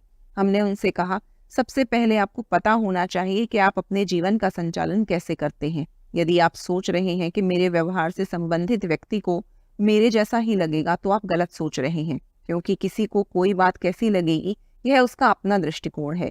जब कोई इंसान किसी रिश्ते को तोड़ता है तो उसका कारण असुरक्षा या असुविधा होती है। इस असुविधा के कारण उनकी इस रिश्ते से भावना बिगड़ती है। ऐसे समय किसी भी प्रकार के स्पंदन में बिना कोई परिवर्तन करे यदि कोई रिश्ता तोड़ा जाए तो वह उस संबंध से तो मुक्त हो जाएंगे, लेकिन उसके स्पंदन से नहीं। जब वह इंसान किसी दूसरे व्यक्ति से रिश्ता स्थापित करता है तो वह पुरानी भावनाएं उन्हें पुनः परेशान करती हैं। हमने उस आदमी से कहा कि जिस अर्थ में तुम रिश्ता तोड़ने की बात कर रहे हो, तुम काफी आहत हो और उस रिश्ते से खुश नहीं हो। ऐसे समय में जब आप अपना विचार अपने साथी को बताते हैं तो वह भी नाराज होता है। उस व्यक्ति की नाराजगी देखकर आप भी भावना से विवश होकर अपना निर्णय बदल देते हैं, लेकिन यह निर्णय विचार पूर्वक न होकर सिर्फ परिस्थिति को शांत करने के लिए होता है। आप केवल अपने कार्य बदलते हैं, लेकिन उस कार्य से संबंधित आपकी भावनाएं नहीं बदलती हैं। अतः इस निर्णय के कारण आपको संतुष्टि नहीं मिलती है। साथ ही आपके मन में इस बात की ग्लानि रहती है कि आपको अपना निर्णय बदलना पड़ा। इस कारण से आपके जोड़ीदार के मन में भी आपके प्रति विषाद उत्पन्न होता है, फिर वह भी खुश नहीं रह पाता है। दूसरे विकल्प के अनुसार सामने वाला व्यक्ति कितना भी नाराज हुआ हो तो भी आप अपने निर्णय पर अडिग रहते हुए संबंध विच्छेद कर देते हैं, लेकिन इस निर्णय के बाद आप जिंदगी भर स्वयं को बताते रहते हैं कि आपका निर्णय कितना योग्य था और उस संबंध को तोड़ने के लिए आपको कितना कष्ट सहना पड़ा। इस प्रक्रिया में जिस कारण आपके रिश्ते में तनाव आ गया था, उसी नकारात्मक चीज की ओर आपका बार बार ध्यान जाता है। शारीरिक रूप से तो आपने खुद को उस रिश्ते से मुक्त कर लिया, लेकिन भावनात्मक रूप से वे अभी भी वहीं फंसे हुए हैं और उसी दबाव में जी रहे हैं। सामने वाले इंसान ने किस प्रकार का व्यवहार करना चाहिए या कैसे विचार करने चाहिए, यह सब हमारे बस में नहीं रहता है। इसीलिए जो लोग दूसरे के व्यवहार को देखकर अपना व्यवहार बदलते हैं वे हमेशा दुखी रहते हैं। वो हमेशा इसी विचार में रहते हैं कि इसको कैसा लगेगा, उसको कैसा लगेगा, उसी के अनुसार अपने जीवन में वे परिवर्तन करते रहते हैं। लेकिन यदि आपको खुश रहना है तो यह आपको स्वयं ही निश्चित करना होगा। हमने उन्हें सुझाव दिया कि अब आप परिवर्तन के नियम का उपयोग करके देखिए। अभी तक आप अपने कार्य में बदलाव लाकर परिस्थिति को बदलने का प्रयास कर रहे थे, अब आप एक नया प्रयोग करके देखिए। अपने कार्य में बिना परिवर्तन किए सिर्फ उस रिश्ते के प्रति नई भावना के साथ खुद को एक नई कहानी सुनाकर देखें। क्या मैं इस रिश्ते को तोड़ने का प्रयास सिर्फ इसलिए कर रहा हूँ क्योंकि मैं इस रिश्ते से खुश नहीं हूँ? लेकिन मैं एक बात भूल गया हूँ कि जहाँ भी जाऊँगा वहाँ स्वयं को साथ लेकर ही जाऊँगा।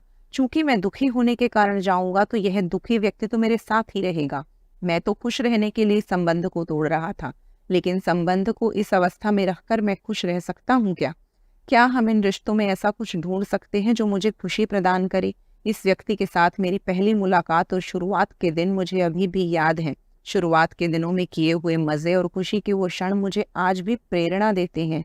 किंतु जैसे जैसे हम और करीब आते गए, वैसे वैसे हमें समझ में आने लगा कि हम एक दूसरे के लिए सर्वोत्तम जोड़ीदार नहीं हैं। लेकिन हमारी जोड़ी सर्वोत्तम न होने का अर्थ यह नहीं है कि हम अपनी अपनी जगह गलत हैं।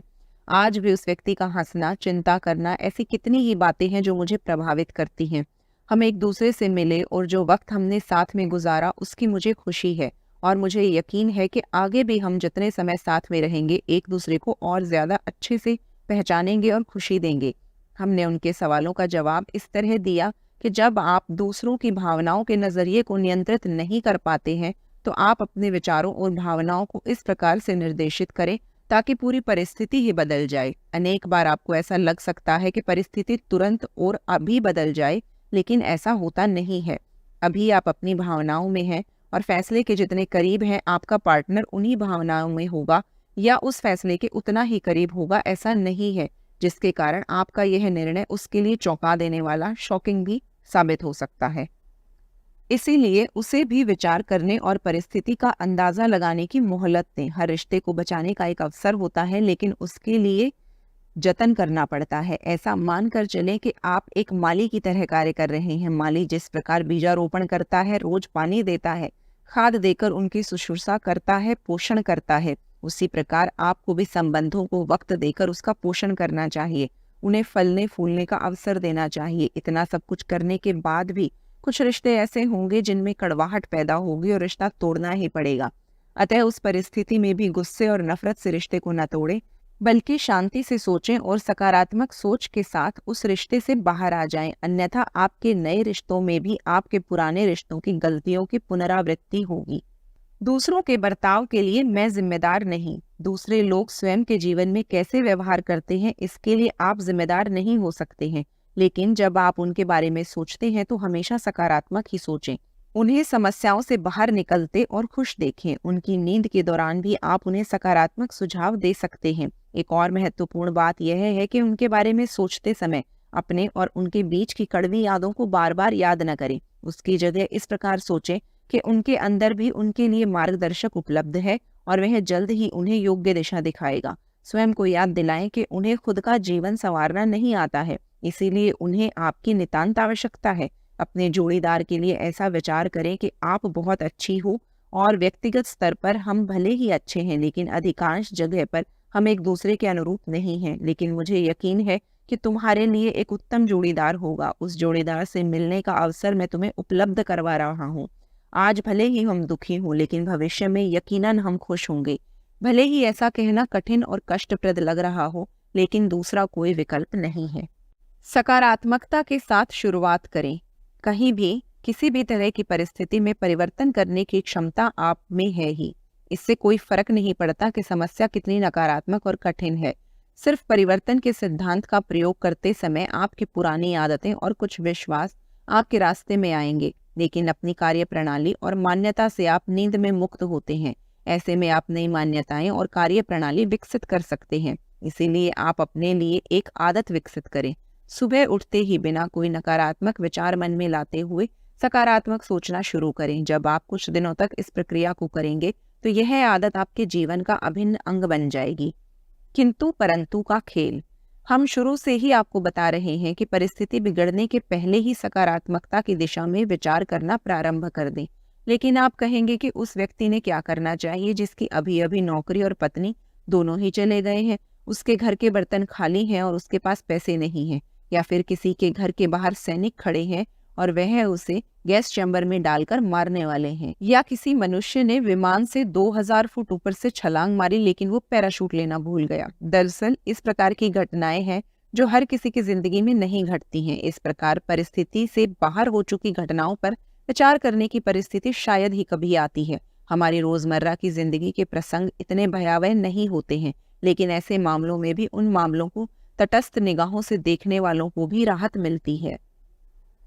जब आप किसी भयावह परिस्थिति में फंसे होते हैं, तब उस परिस्थिति से बाहर निकलने की आपकी तीव्रता भी उतनी ही अधिक होती है। किसी बीमार इंसान को ही स्वास्थ्य की कीमत ज्यादा अच्छे से पता रहती है, अर्थात यदि उन्होंने स्वास्थ्य की तरफ ध्यान केंद्रित किया हो।